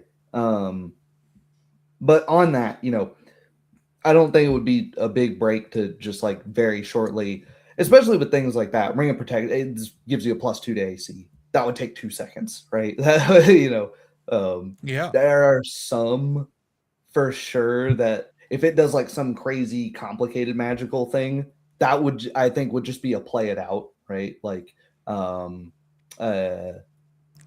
example, I knew about the cloak, like it wasn't brought up at all. I didn't describe it this session. It's been 2 months, but it's like I still wanted to identify. Oh, Bass is off with Nicholas' character, right, with Shair. So I'm gonna ask the druid, and I want to ask him about my monk powers, if he can explain this, because I feel the power becoming more than just protecting my mind, but enhancing my body in a way that I don't see any other warrior doing around me. Yeah, that's interesting. And kind of showing off my new skill at the very end because it's fucking awesome. I mean, hey guys, it's fucking awesome. That's really cool. And you know what could happen? You could hand off the sword in character. Like, this is a good sword, but I don't need it anymore. Like, you look at your bloodied hands. That'd be like an awesome in-character moment. Because a lot of people conflate playing unoptimally with role-playing. Like, it's all role-playing if unless your wizard has like negative intelligence. But that's not how it works at all, right? You in real life, you play to your strengths. You can just role-play out the fact that I don't need the sword to have stronger hands, Telash is literally using the sword because it was offered, and he wanted to give it to either Shair or Philippe once we are groping up to delve into the dungeon. Like, this might be a better fit for you guys. I can handle creatures with my fists. I also have the quarterstaff. Like, I'm not using the quarterstaff because it didn't come up very often. Came up like once. At the drive. Right.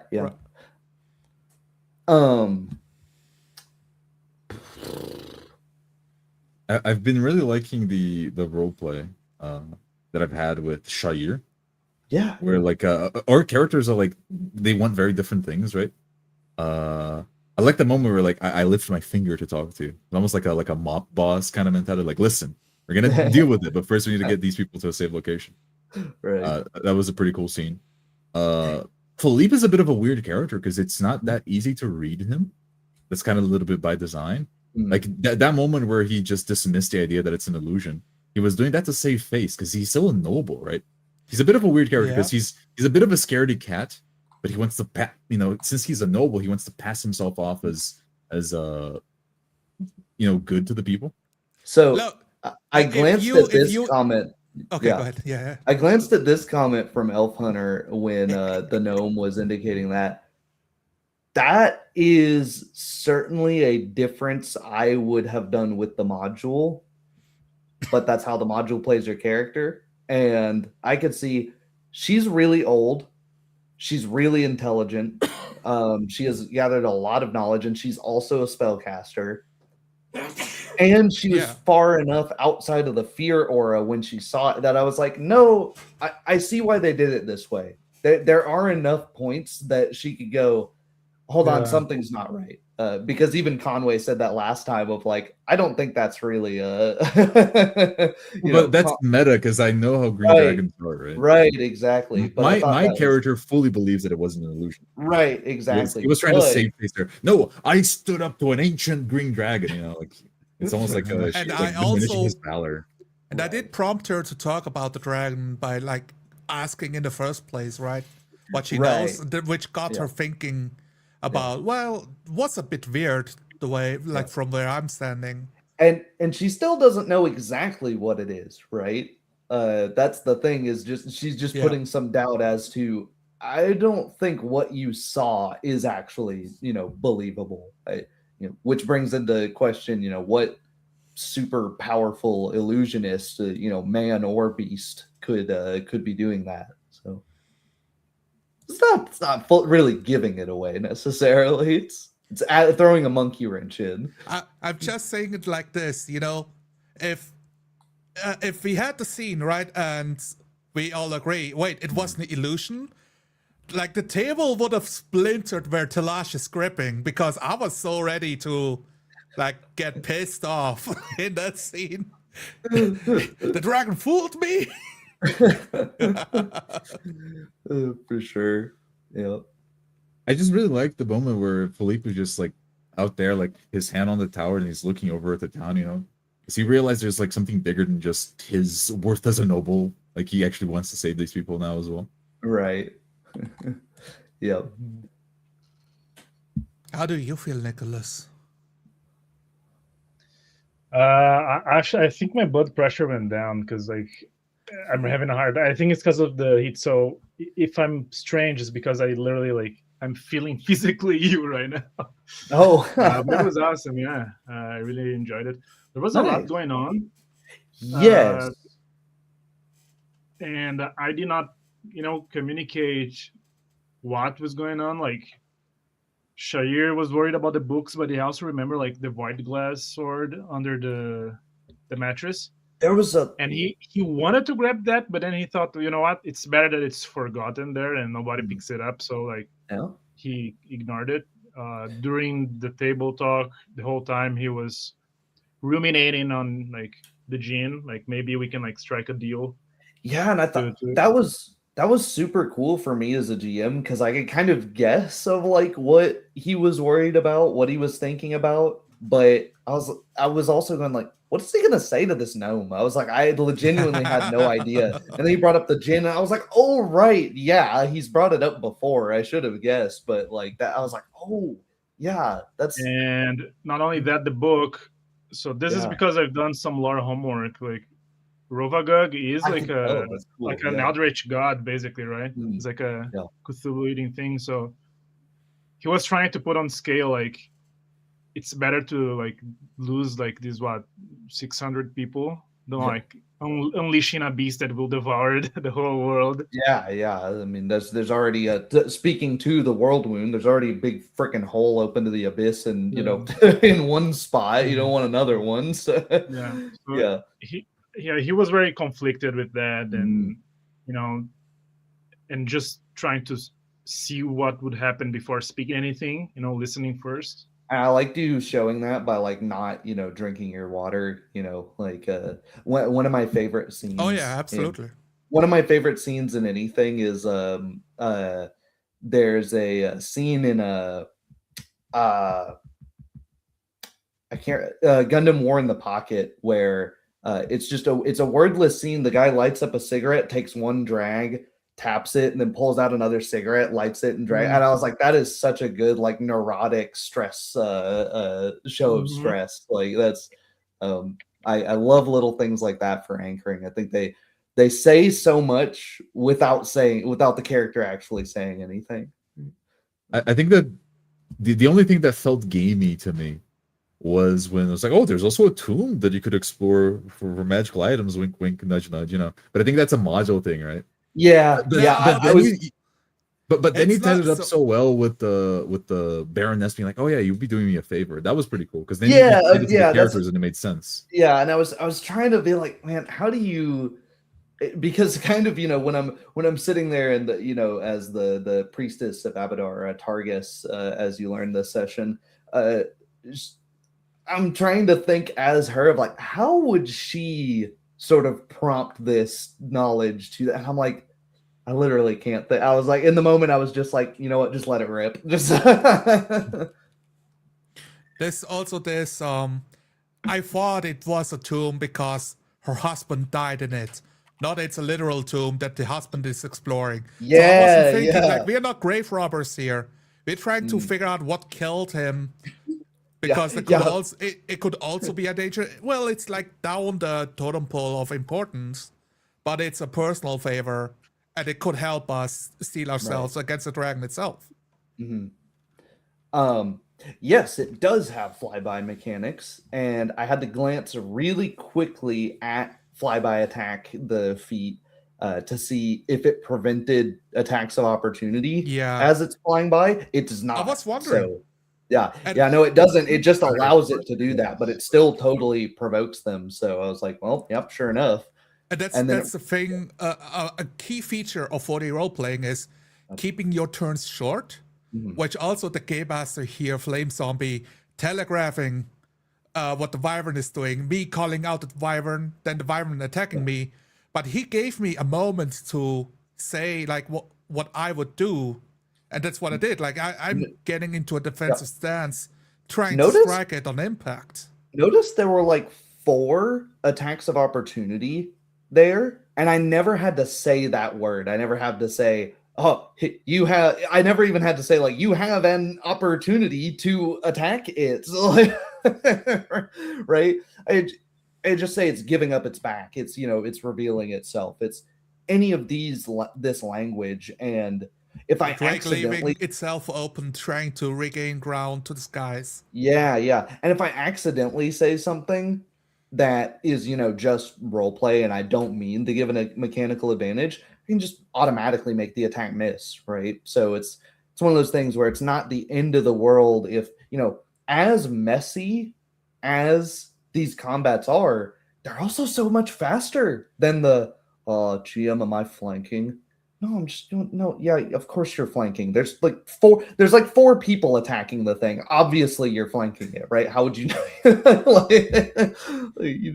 We don't need. Yeah, that didn't even enter my mind, and that's a bit of a Pathfinder nerd. Is it a problem? Exactly. It's a thing, right? How many modifiers can you juggle in your heads that are gonna affect your attack roll?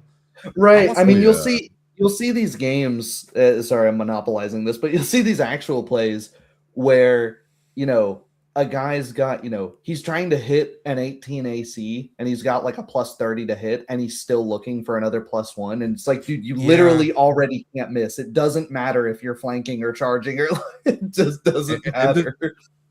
I was actually thinking about this due to one of our Pathfinder games because I'm making my own system, right? And I realized that you can just do it through roleplay. Because roleplay solves everything.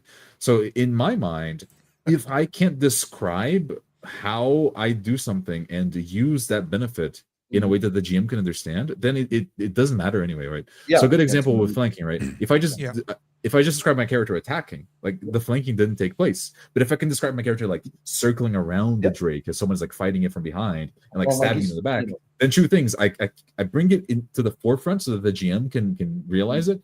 And 2, I actually make the situation that gives me a bonus. I actually have to work it into my description. So there's a little aspect of player skill there as well, right? Yeah. It's like what's the point if you're quote unquote flanking this thing, but you can't actually work it into your description? Because then you're like, oh yeah, I'm flanking it, but I also have the high ground and I'm in a mount, so I get a +1, and I also get another. I think that is a naturalistic way to fight against the modifier bloat by working it into the description. And if you can't describe it quickly, the 5 modifiers, then you don't get all of them. All right. This bit here is very interesting because I've often heard, like with the magic items in games like, Dungeons and Dragons, of like, that's really genre specific. And I got to thinking about it more and more, and I was like, oh, it's very Greek epic, right? The Greek and Roman mythology always has these like magical items, like the teeth that get sewn into the ground and turn into skeletons, the magical golden fleece, all this different stuff where it's a genre that I think a lot of people wouldn't think of immediately off the top of their head. They immediately think gamey, video games and that sort of stuff, but it's like, no, I think it's a real mythological genre that's sort of untapped or undertapped anyways. It's just something I was thinking about aloud. I also like how, sorry. I was just going to say, I also liked how we might need more potions in the future. That was all done in character of like, do you happen to have any more of these? Like that was funny. And all I got was this damn lousy ring, man. Yeah. I wasn't trying to undercut Philippe, but Telash is also thinking, hey, hold on, you already asked for potions. We got a couple still. You already, it's like, oh yeah, of course. Philippe might have forgotten, but don't worry. I keep stock of all the items I have on me because that's what dwarves do. Right. Let me decrease my gold by 1 because I gave a. Oh yeah. Yeah, and I need to. Thank you for reminding me. I need to increase my gold by 2,000 until you guys ask me for it. Like, about the gold, like I have not wrote it down because I thought we were doing like a treasury thing where one guy's holding on to for everyone. No way! I'm not doing your math. I didn't write anything down. We did the split at the tavern, and you got 167 gold from that. Then why do I have 155? Well, you must have spent some of it. Because you gave some money to the militia to equip themselves. Okay. Which came in quite handy. Yeah. And don't forget, my character did not even mention the gold that it was supposed to go to him, right? Like, he's not even thinking about it. There's like much bigger things to think about. Right, the money of this, but I thought it was very funny, the characterization of like, right, we'll deal with the deadly massive threat, but we've got to make sure that all of our gyms are accounted for first. Yeah, that's a dwarf thing, right? Right. So, I mean, I do have the greedy trade, but that's funny. Yeah. Thinking about my character, I'm thinking, before I accept any new deals, I'm finishing this deal first. Payment, and there's an emergency, so quickly wrap this up. So, and I did say, like, I whispered to myself, and I let the other players decide, are they rolling for it? Do they hear it? Do they just hear me mumbling?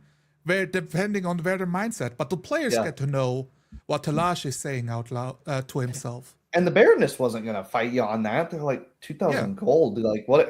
It was already promised to you for one thing. For two, like, exactly, it's gonna be moot in the end, anyways. I don't expect anyone to fight me on it. It's like, I'm here to collect paycheck, and it's like, he's a fucking dwarf. Like, what are you gonna do? You want to get him into another deal before paying up? And that could be its own role play scene, basically. Yeah. So one of the reasons I read that as you being lawful, but it's cool that you're greedy, right? That's another way to read it as well. It's like, Telash is lawful. He wants to see the contract to the end, Yeah, no. I thought that was both. Cool like, too. it both plays into it. It's like, well, I'm not stealing them, but I get my money, and I don't.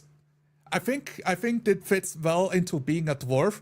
Don't mix up contracts and start doing things you didn't agree to, Right. Extending the terms of the contract because, couldn't you also do this and also do that? No. Let's finish this first. Okay, it's finished. So do you want me to do something else? What can you give me? That kind of really anal about what you agree to do. Dwarven law taking 500 years to pass one tax. So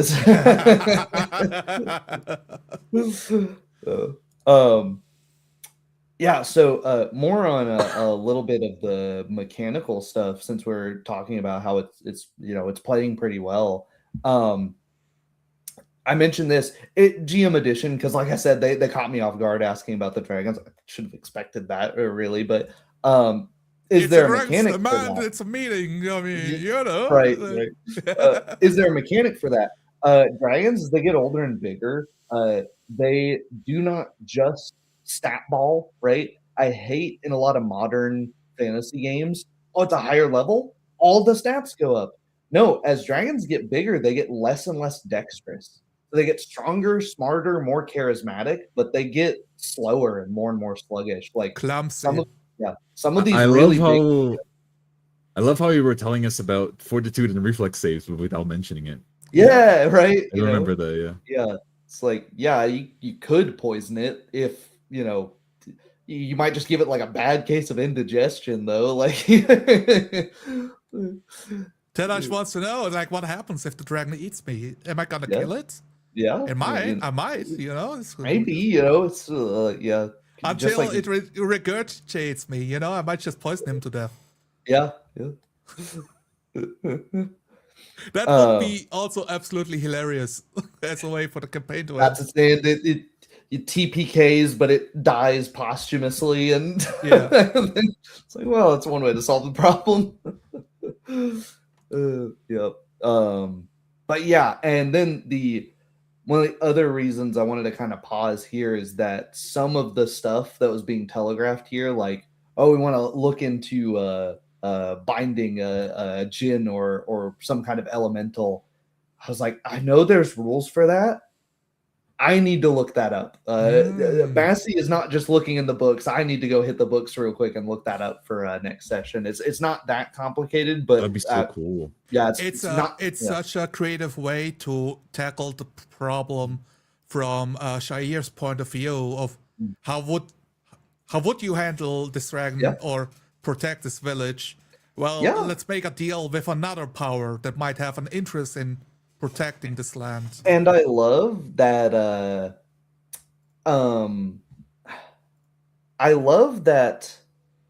Pathfinder has these things of lots of fantasy worlds have well, why don't we just do X? And Pathfinder goes, yeah, why don't you?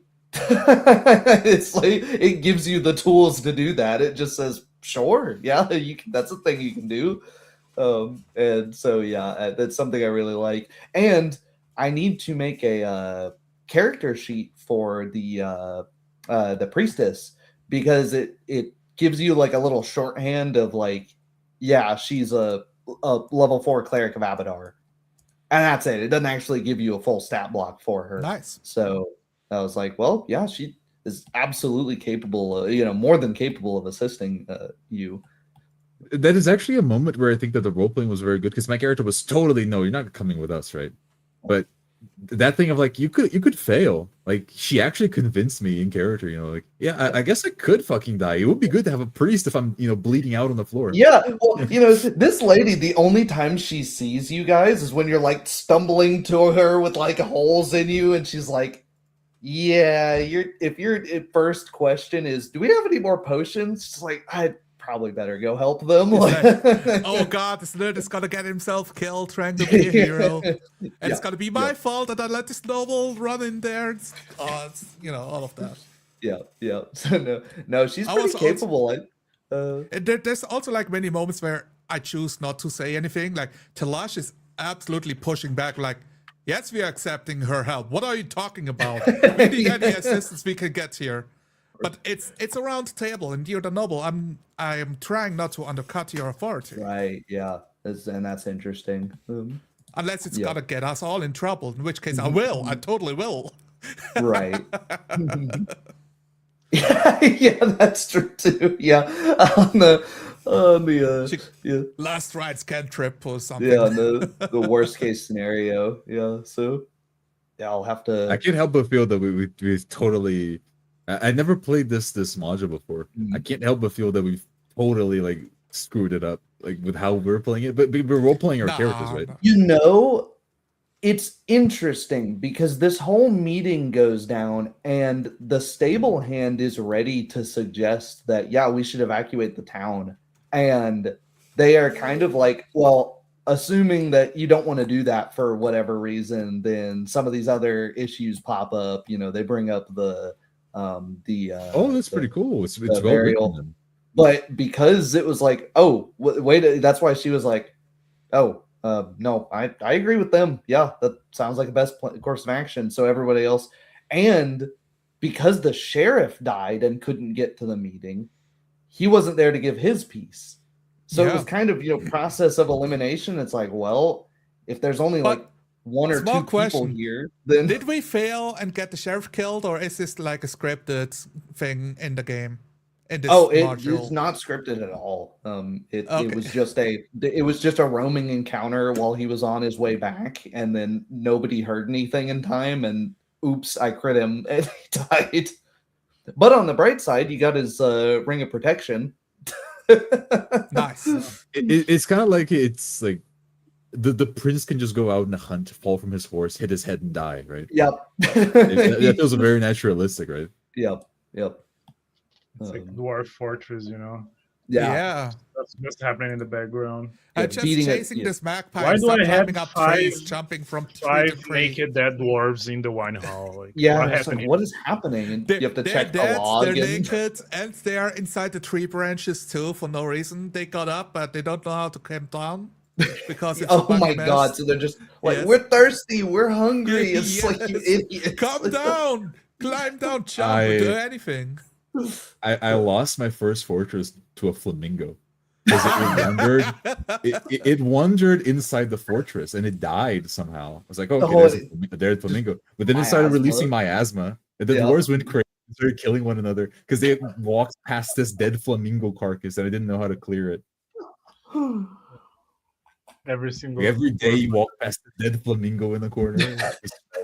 I'm sick of it. I can't take it anymore. Yeah. Oh man, that's funny.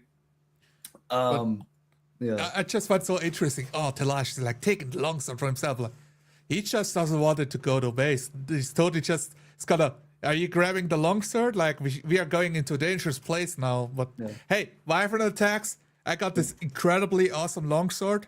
What am I gonna do? Punch it? No, I'm swinging for the neck with this massive blade. No. I like. I also try to punch it. Yeah, I like that. As part of the module, like part of this section, word for word, they say you can have a few of the visitors to Belhaim attempt to leave. Only to have them, assaulted by one of the flame drakes patrolling the hinterlands. So they're not saying like, yes, this does happen, or there's some kind of table. They're just kind of like, if you want to telegraph this in a way other than direct attack, that would be a way to do it. And so I was like, yeah, absolutely, right. Because otherwise, I think I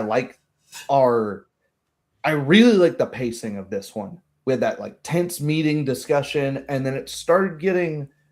How did you guys feel? Because I always think this is an interesting conundrum and it's why a lot of people resist splitting the party.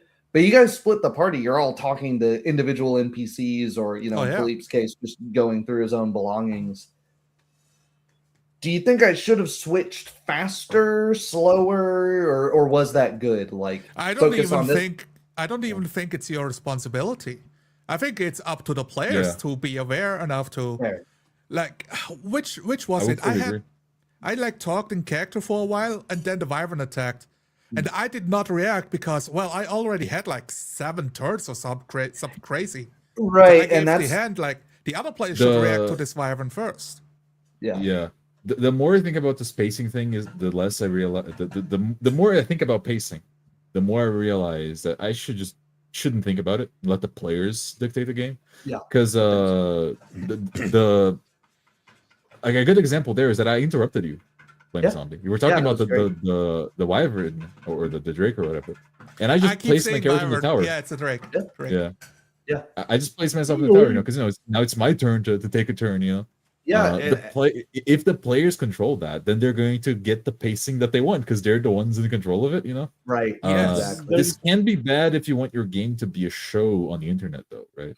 It's boring to watch games where the players are in control because the players want to explore the cool things. Because to most people, my character like putting his arm in the tower and resting his head is boring. Just a guy resting his head on a stone tower, right? But to me, they had like such a deep, like in character moment for me. It's like, damn, I finally have some time that I don't have to pretend that I'm a badass noble. The whole time I was just thinking, like, doing reenactment, even in just, breastplate and gauntlets, spear and shield, how exhausting it is to run one way to deliver a message and then hear clang, clang, poof, and go, fuck, I gotta run all that way back. Like, all right, here we go. Like, it's, and then knowing you have to fight when you get there, like, I was like, oh man, that's just like, yeah. Go ahead.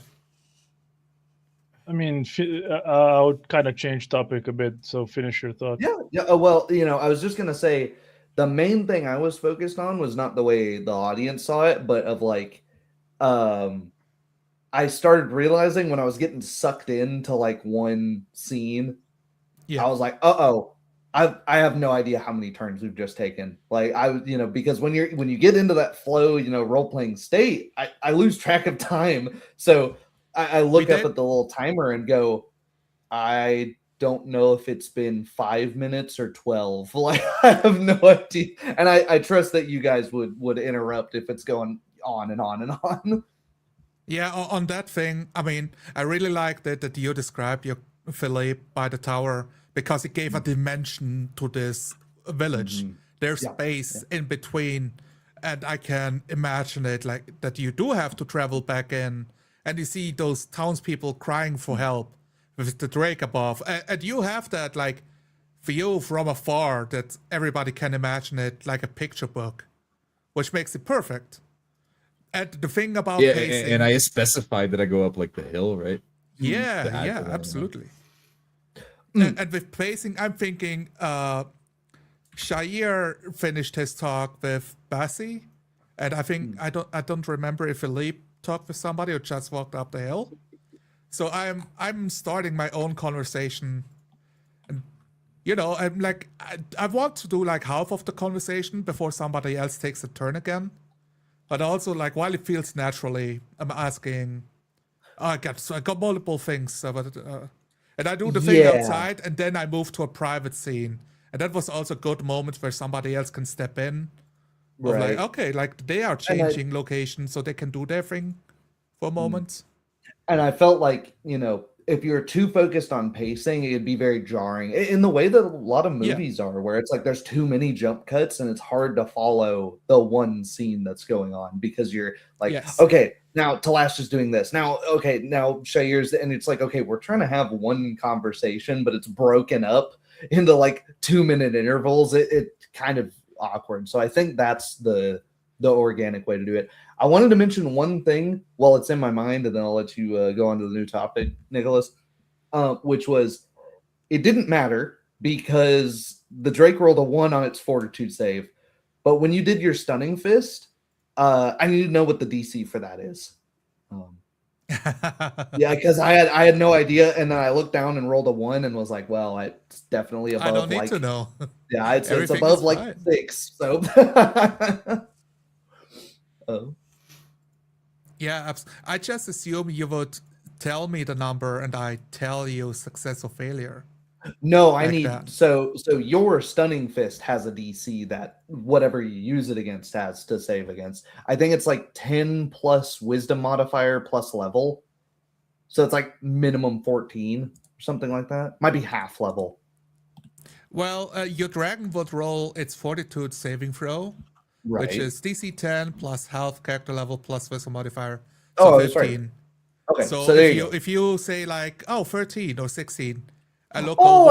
I see what you're saying. So you just want me to say, gotcha. Yeah, that works too. That works too. Which it's just the reversal of what we would do the other way around, right? Like I've played this game for like 10 years and I've never done it that way, but it makes total sense. Like I don't know, I can't give you an answer as to why I've never done it. I'm concerned how are we gonna do if somebody bites me, because it's skill check, it's a DC every round for multiple rounds depending on my level or something, or 3 rounds, and it's gonna be 1d2 Constitution.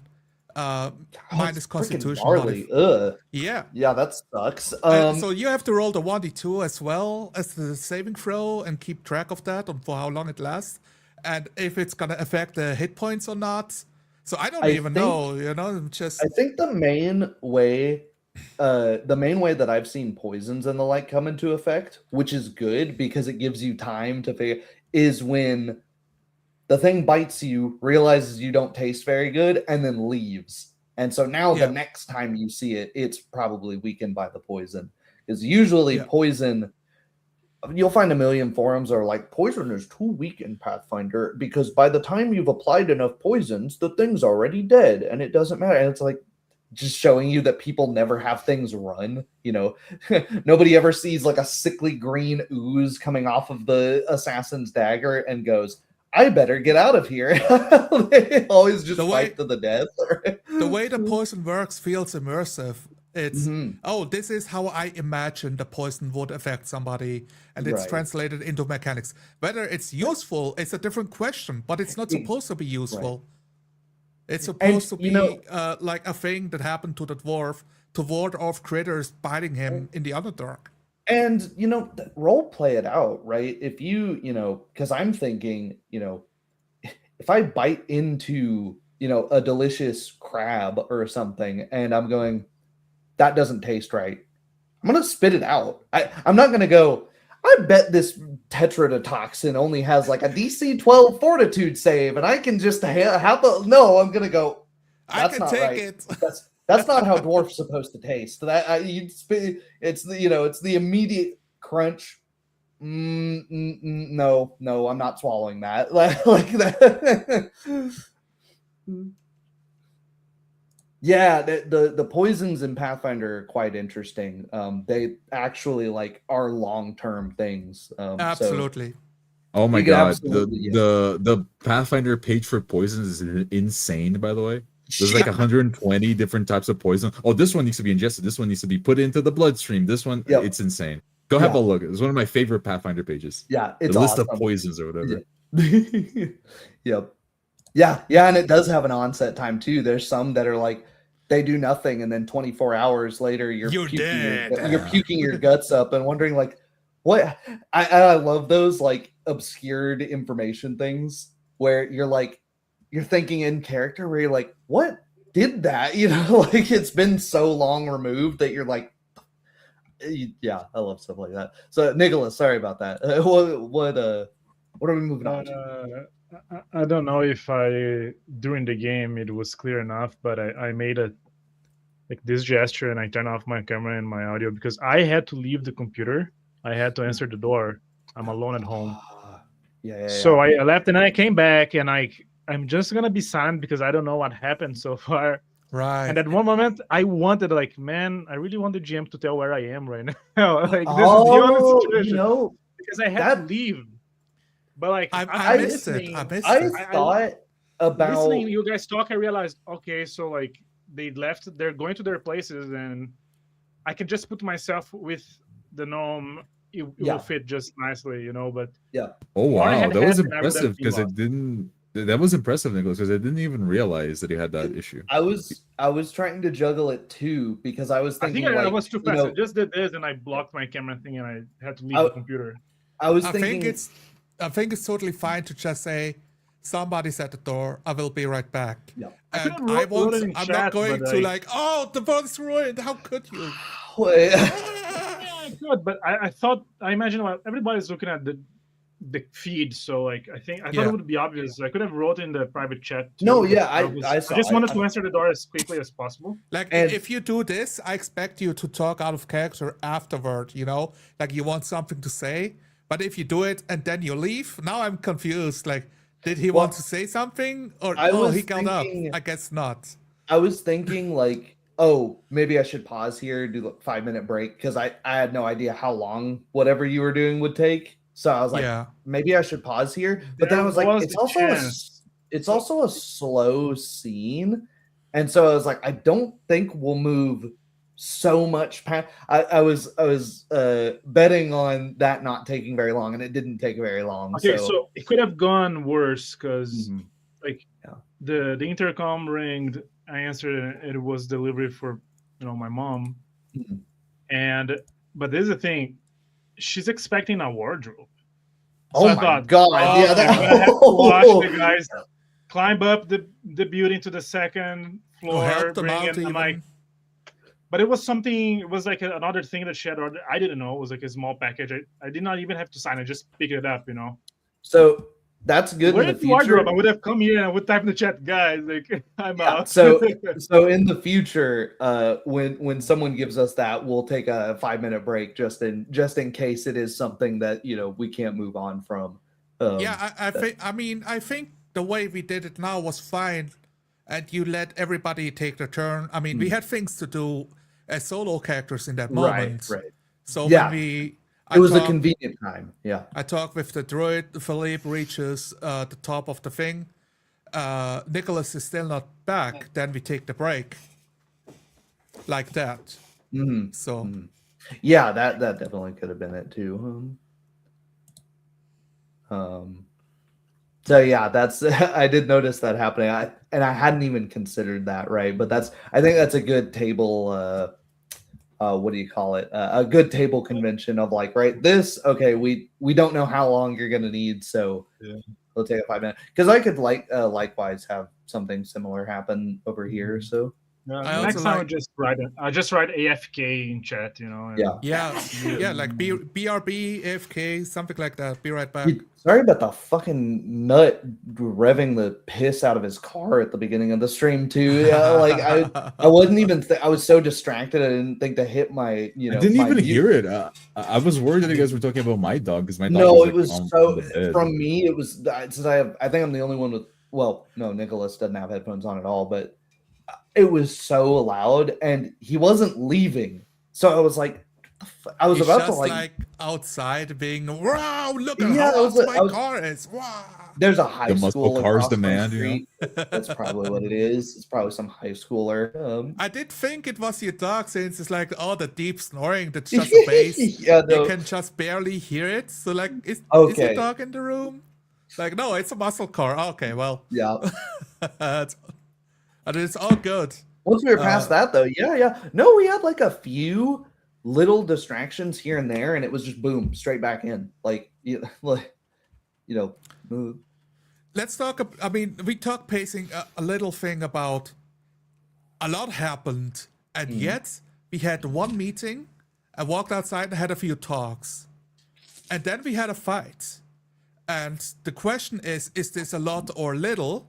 Because I imagine like D&D players, Pathfinder players, they think, but it's not your 8 encounters per session. What are you guys doing? You know, we don't have this like whip behind us, hetzing us through this pace of get into combat, get down to the sewers, do your perception checks and your whatever investigations, find the dead husband, collect his goods, kill whatever killed him, trigger all the traps. And we need to be back at the surface by the end of the session. A normal game master would try to force that onto the players.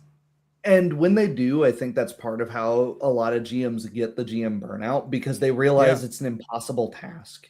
It's not possible, especially if you're not role-playing. Not role-playing is the number one combat lengthener. Because when you stop role-playing, what happens? Well, let's say we've got 3 players here, right? Which is a fairly small group. One of you is on your phone while somebody else is going, how do the combat rules work again? Oh, hold on. Let me look up the spread, the flow chart, make sure we're getting that absolutely right. Can I use my fist what is it? Fist of Flurries now? Flurry. Yeah, you can do that. Yeah, you can do that. Can I do it next or only next turn? I think I need a whole action. I can't remember. Oh yeah, so it's a full. No, yeah, you move, so it's a full round action. Can I do 2 attacks since I have a high base attack bonus now? Yeah, and yeah, then but I do the flurry attack and. Yeah, when you have that whole exchange took like 1 full round. That's we haven't even figured anything out here. And that exchange is like the amount of time that it takes to go through the whole table. Yeah. Not even to mention like that it's just not interesting. Is that one okay? You could say that's subjective. And that's when the game master becomes stressed, right? Like, right. Oh, things aren't moving. They're asking me questions. They're not acting. They're not doing anything. How do I solve this problem? I do it for them by moving the party, by moving the characters. Yep. Okay, your characters, you have caught up with the board gnome. Yep. What do you ask her? Instead of just like the board gnome turns around. Hey, yeah, what is it? Yeah. Oh, that prompts him to roleplay. The other thing prompts him to answer your questionnaire. Mm-hmm. Yeah. And as far as speed of doing something, I don't know, you know, the completion of the thing is not, you know, you don't get anything for finishing the module, right? It's I mean the satisfaction of having done it, sure, but like that's not the thing you remember. Is I finished that module. It's like, oh okay, but what was interesting about it? What happened in the module, right? You know, nobody says, I wish this movie was 5 minutes long. No, nobody says that. There are people that complain about long movies where nothing happens or short movies that are rushed, but if there's stuff happening, usually people go, oh man, I wish there needs to be a sequel to that. There needs to be more, right? They don't go, oh, right, I'm really happy this fantastic movie has only an hour and a half of content. Right? It's like, so if it's taking a long period of time, and it really isn't, because, you know, just at a cursory glance, we're taking about half the time that most of these sessions are on, you know, we're on pace. We're already in the final act of the module. It might actually be a good moment to revisit a couple of other I think actual plays. I think so. To like cross-cut. Okay, how did they handle the dragon's demand?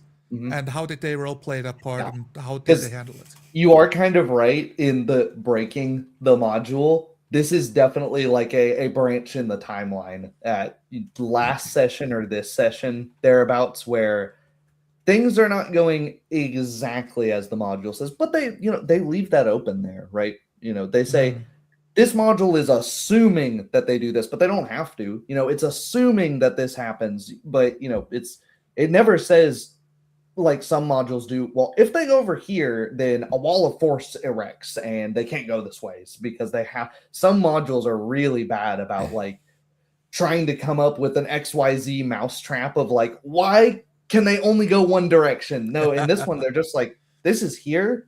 NPCs in the world are suggesting that this is what you should do, but you don't gotta. Other than that, thus far, the big thing I've skipped is, which I alluded to, I said like, oh, we were going to auction off the wizard stuff.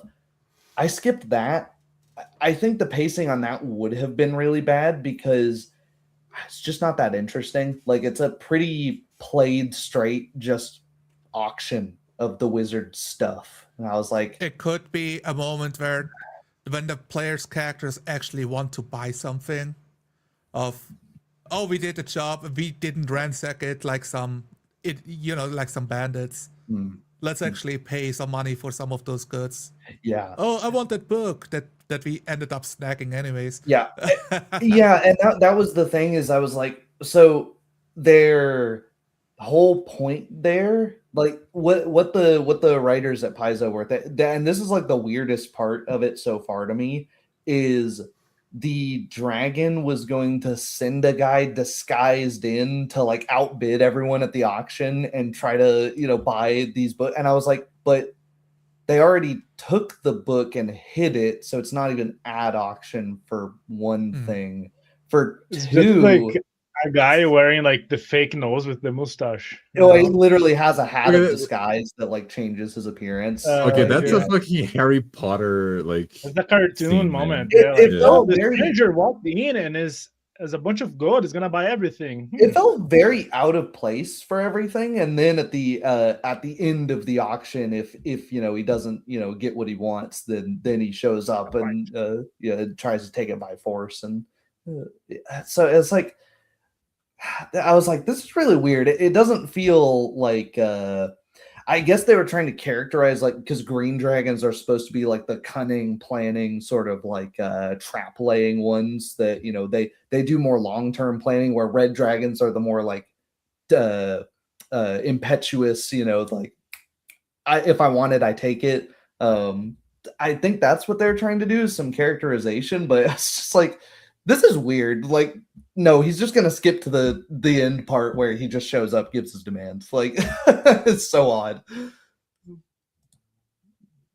Yeah, that's a cartoon moment. Yeah, it felt that way in the midst of, you know, eldritch horrors, dragons attacking. The like, yeah, it didn't feel like it played to the tone of the Philippe being afraid for his life and the life of his friends. There's this one quirky guy buying up all the stuff. Yeah, I'll give you about 500 gold for it, or best offer. Yeah.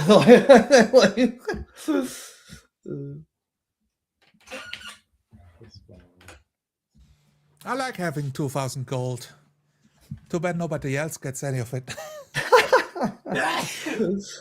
Yeah, and you could absolutely you know, go to but like literally you've got auction lots for, like, you know, his kitchenware starts at an opening bid of 100 gold, and I'm like, okay, well, what are we doing here? Like, I'm very confused. Right? This is literally It's a comedic.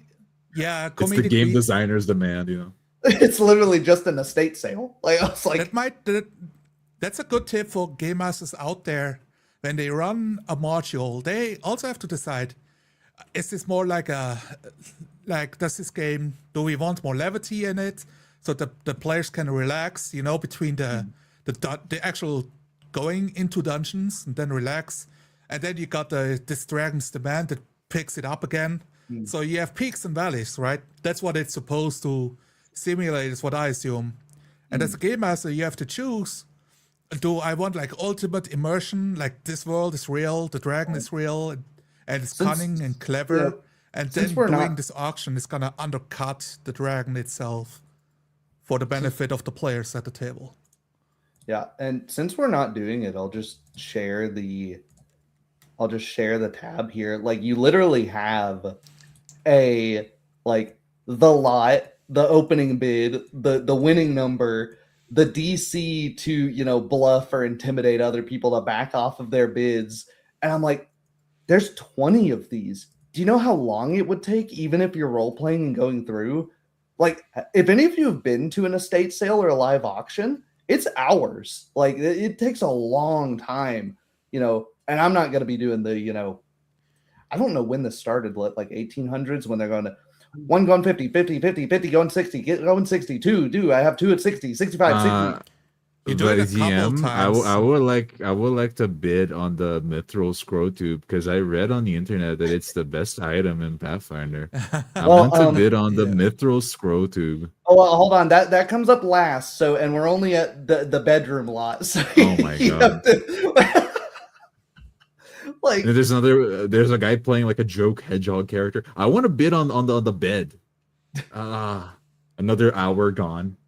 Right. I was like, so when you're running these manuals, like, for example, a couple of these things, like these two, right? And like pretty much all of this, like 8 through 12, they already took out of the tower, because you guys kind of sequence broke it, right? The townsfolk are saying like, oh, that wizard's place is dangerous, you shouldn't go there. And you were like, oh, let's go there and investigate it. It's dangerous. We should go there. The other guys are all gonna get killed. Right.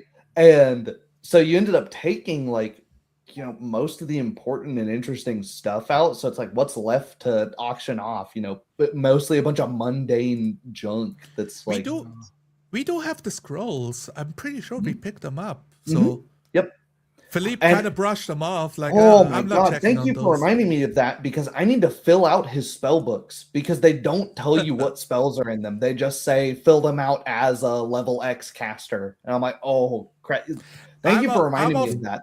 I'm of two minds about that. It's kind of fun as a game master to be like, oh, I can give them some cool spells or interesting or super old shit, or from another module, you know, since Pathfinder has so many fucking spells.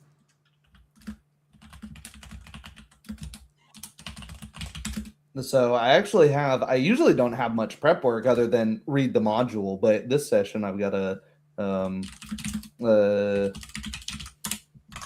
do a few things. To do. No problem. That's fun for me. I like doing that stuff. So, but yeah, no, things like this. This is something that I would, when I'm reading through a module, I come to it and I go, I don't need this. I don't need right, this in I'm my like, game. does that work? You know, if you're, I always make the Lego example with modules, where a lot of the times you'll get like stickers with your Legos, and a lot of times you have to look at the sticker and just go, does this look better without the sticker? Because a lot of times it does, and you just go, I'm not going to use that. I'm not going to put that on here. It's got this is like an ugly seam line on a model kit where you're like, I'm not going to throw the whole model kit away, but I'm just scratching my head at this section, right?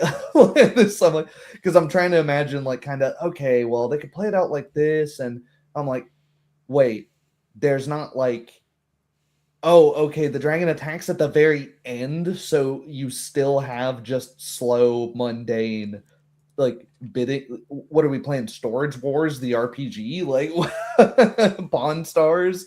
Like, it, yeah.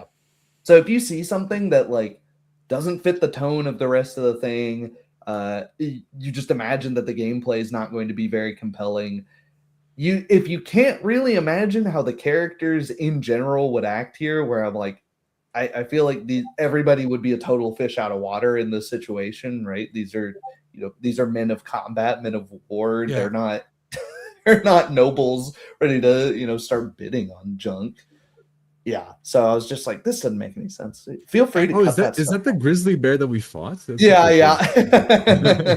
See, that's cooler. Have a fight with a bear than I was looking at the birds and I was thinking, man, they're gone now. Like exactly. Yeah, that's exactly it. That too. I was also looking at this like, well, they freed those. This thing's full of holes. These they have all of these.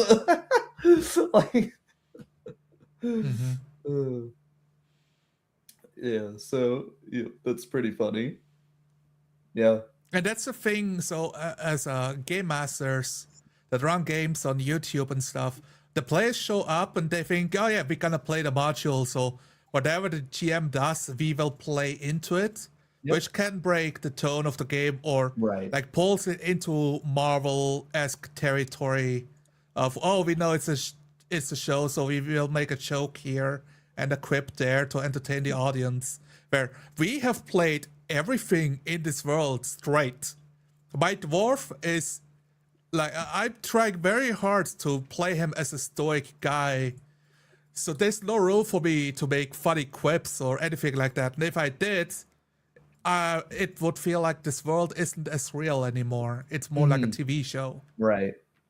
And something I like is that, right at the end of this, they start setting the pace where they're like, yeah, this Drake shows up, and if the player characters don't do anything about it, it does just start picking people off that as it sees fit, right? Like, it's if the players are not taking action, well, it starts killing people, right? Like, so if it spins like a round to sort of survey and look and see, like, oh, is that, it's trying to find good targets that it might be able to pick off. And the Talash presented himself, and it was like, oh, all right, there's my one. When I was playing Philippe, I was like, oh, he's just watching us. It's the one that the agents the dragon mentioned. But then it started attacking people, like, oh crap, I need to run down this hill. That was cool. Like, I hadn't even considered that. Like, oh yeah, it could just be, trying to intimidate and keep people in their homes. Yeah.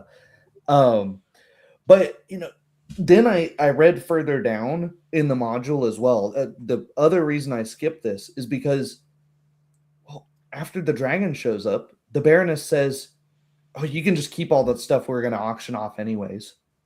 So it's like, what was the, there's no point to this. There was like, and so it was like, wait, if, why did you make me do this, book? You look at the book, scorned, like, I trusted you.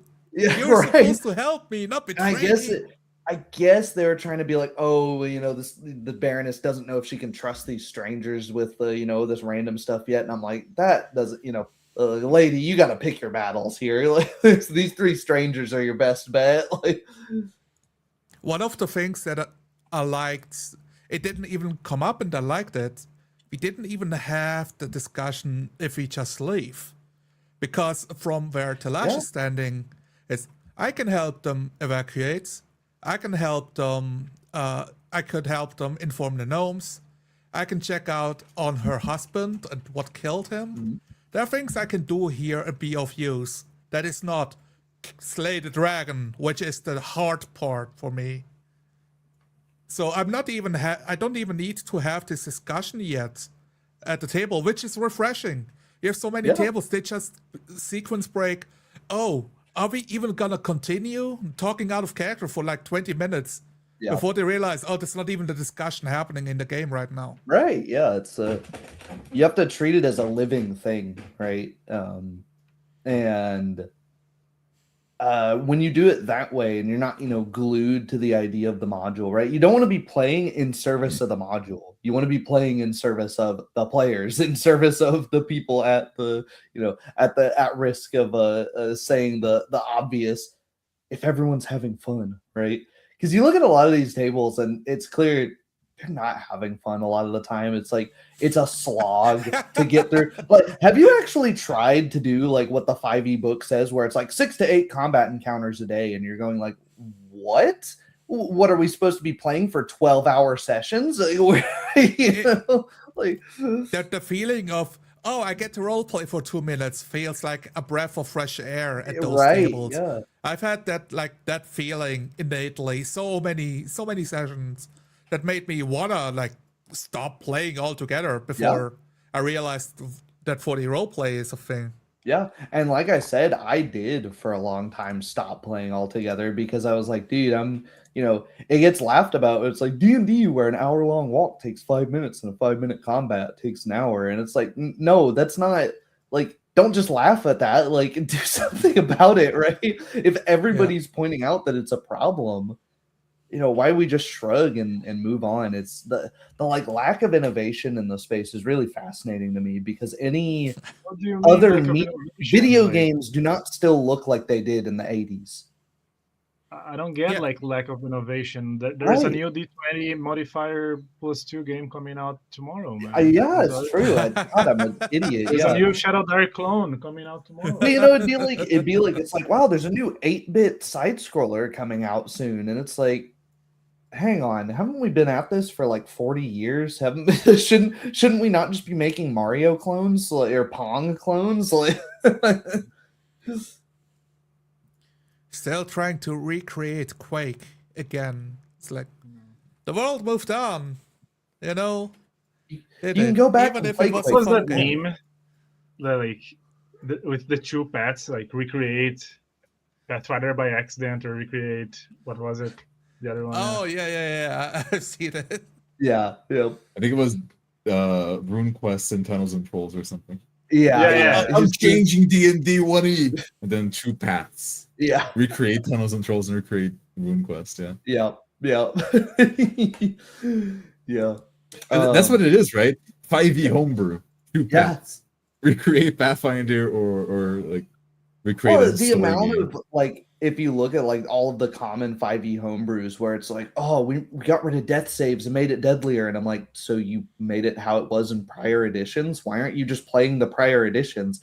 And you see Matt Colville having to trick his players to play 4th edition, where it's like, well, this is a rule from Dungeons and Dragons. And he's literally lying to them. What are you doing? Why are you playing 5e? Why are so many people playing 5e when the thing I posted yesterday, where it was like this guy going like, oh man, well, we're going to be playing ourselves in Faerun. And so, I'm a circus performer with a whip, but whips suck in 5e, man. So and it's just like 10 minutes of him bitching about whip. And I'm like, okay, dude. Wow. Why are you guys playing 5e then? Nobody has anything. The people that spend the most time playing 5th edition Dungeons and Dragons don't have the best things to say about it. It reminds me of those 3,000 hours in Dota 2 negative Steam review, where it's like this game. Exactly. Oh, you can't call me out like that, man. Come on. But unlike Dota 2, there's a lot of competition. Dota 2 does not have, there aren't a ton of MOBAs out there. It's kind of, if you want that to scratch the itch, 3 options. Then that's it, right? There's so many. It's either Dota 2 or the Chinese spyware. Yeah, but Dungeons and Dragons has so many competitors. from their own library, even. It's like, I don't. That's with anything. Like, if I were to start doing coffee thing, I would go to a coffee shop. Like, oh, what do you recommend? They always throw you like the most ubiquitous, stuff. Like Mhm. any hobby. Like, oh, what do you suggest? The guy's gonna sell you the most common one, and in this case, it's 5e. Yeah. So Yeah. what is 'Cause, like, the most vanilla, boring experience that he can probably find players for? I guess so, Kinda. yeah. Like, because I know from normies who dabbled into it on their own, and they always the end game is always like stumbling on towards 5e. It's the giant. As bad Dude, as it's it is, crazy. it is still a giant. I've been invited to a game. Oh, it's super cool. It's like cosmic horror, and your character can die easily, and you go insane. Like, oh, you're playing Call of Cthulhu. Like, no, we're doing 5e. Lies. It's It insane. was all man. lies from the beginning. I remember I was telling people, when I first found Shadowrun and I wanted to make a group for it, I was like, oh yeah, it's Shadowrun 5th edition. I had not one but 2 people ready to play until they realized that it is not a setting for 5th edition Dungeons and Dragons. And I'm like, wait a minute. So you thought we were going to homebrew a fantasy setting so much that it became cyberpunk and had why would you think that this would be the same game? That's insane. You want me to learn? I think there's stuff? 2 or 3 Yeah, big so- cyberpunk rewritings for 5e, by the way.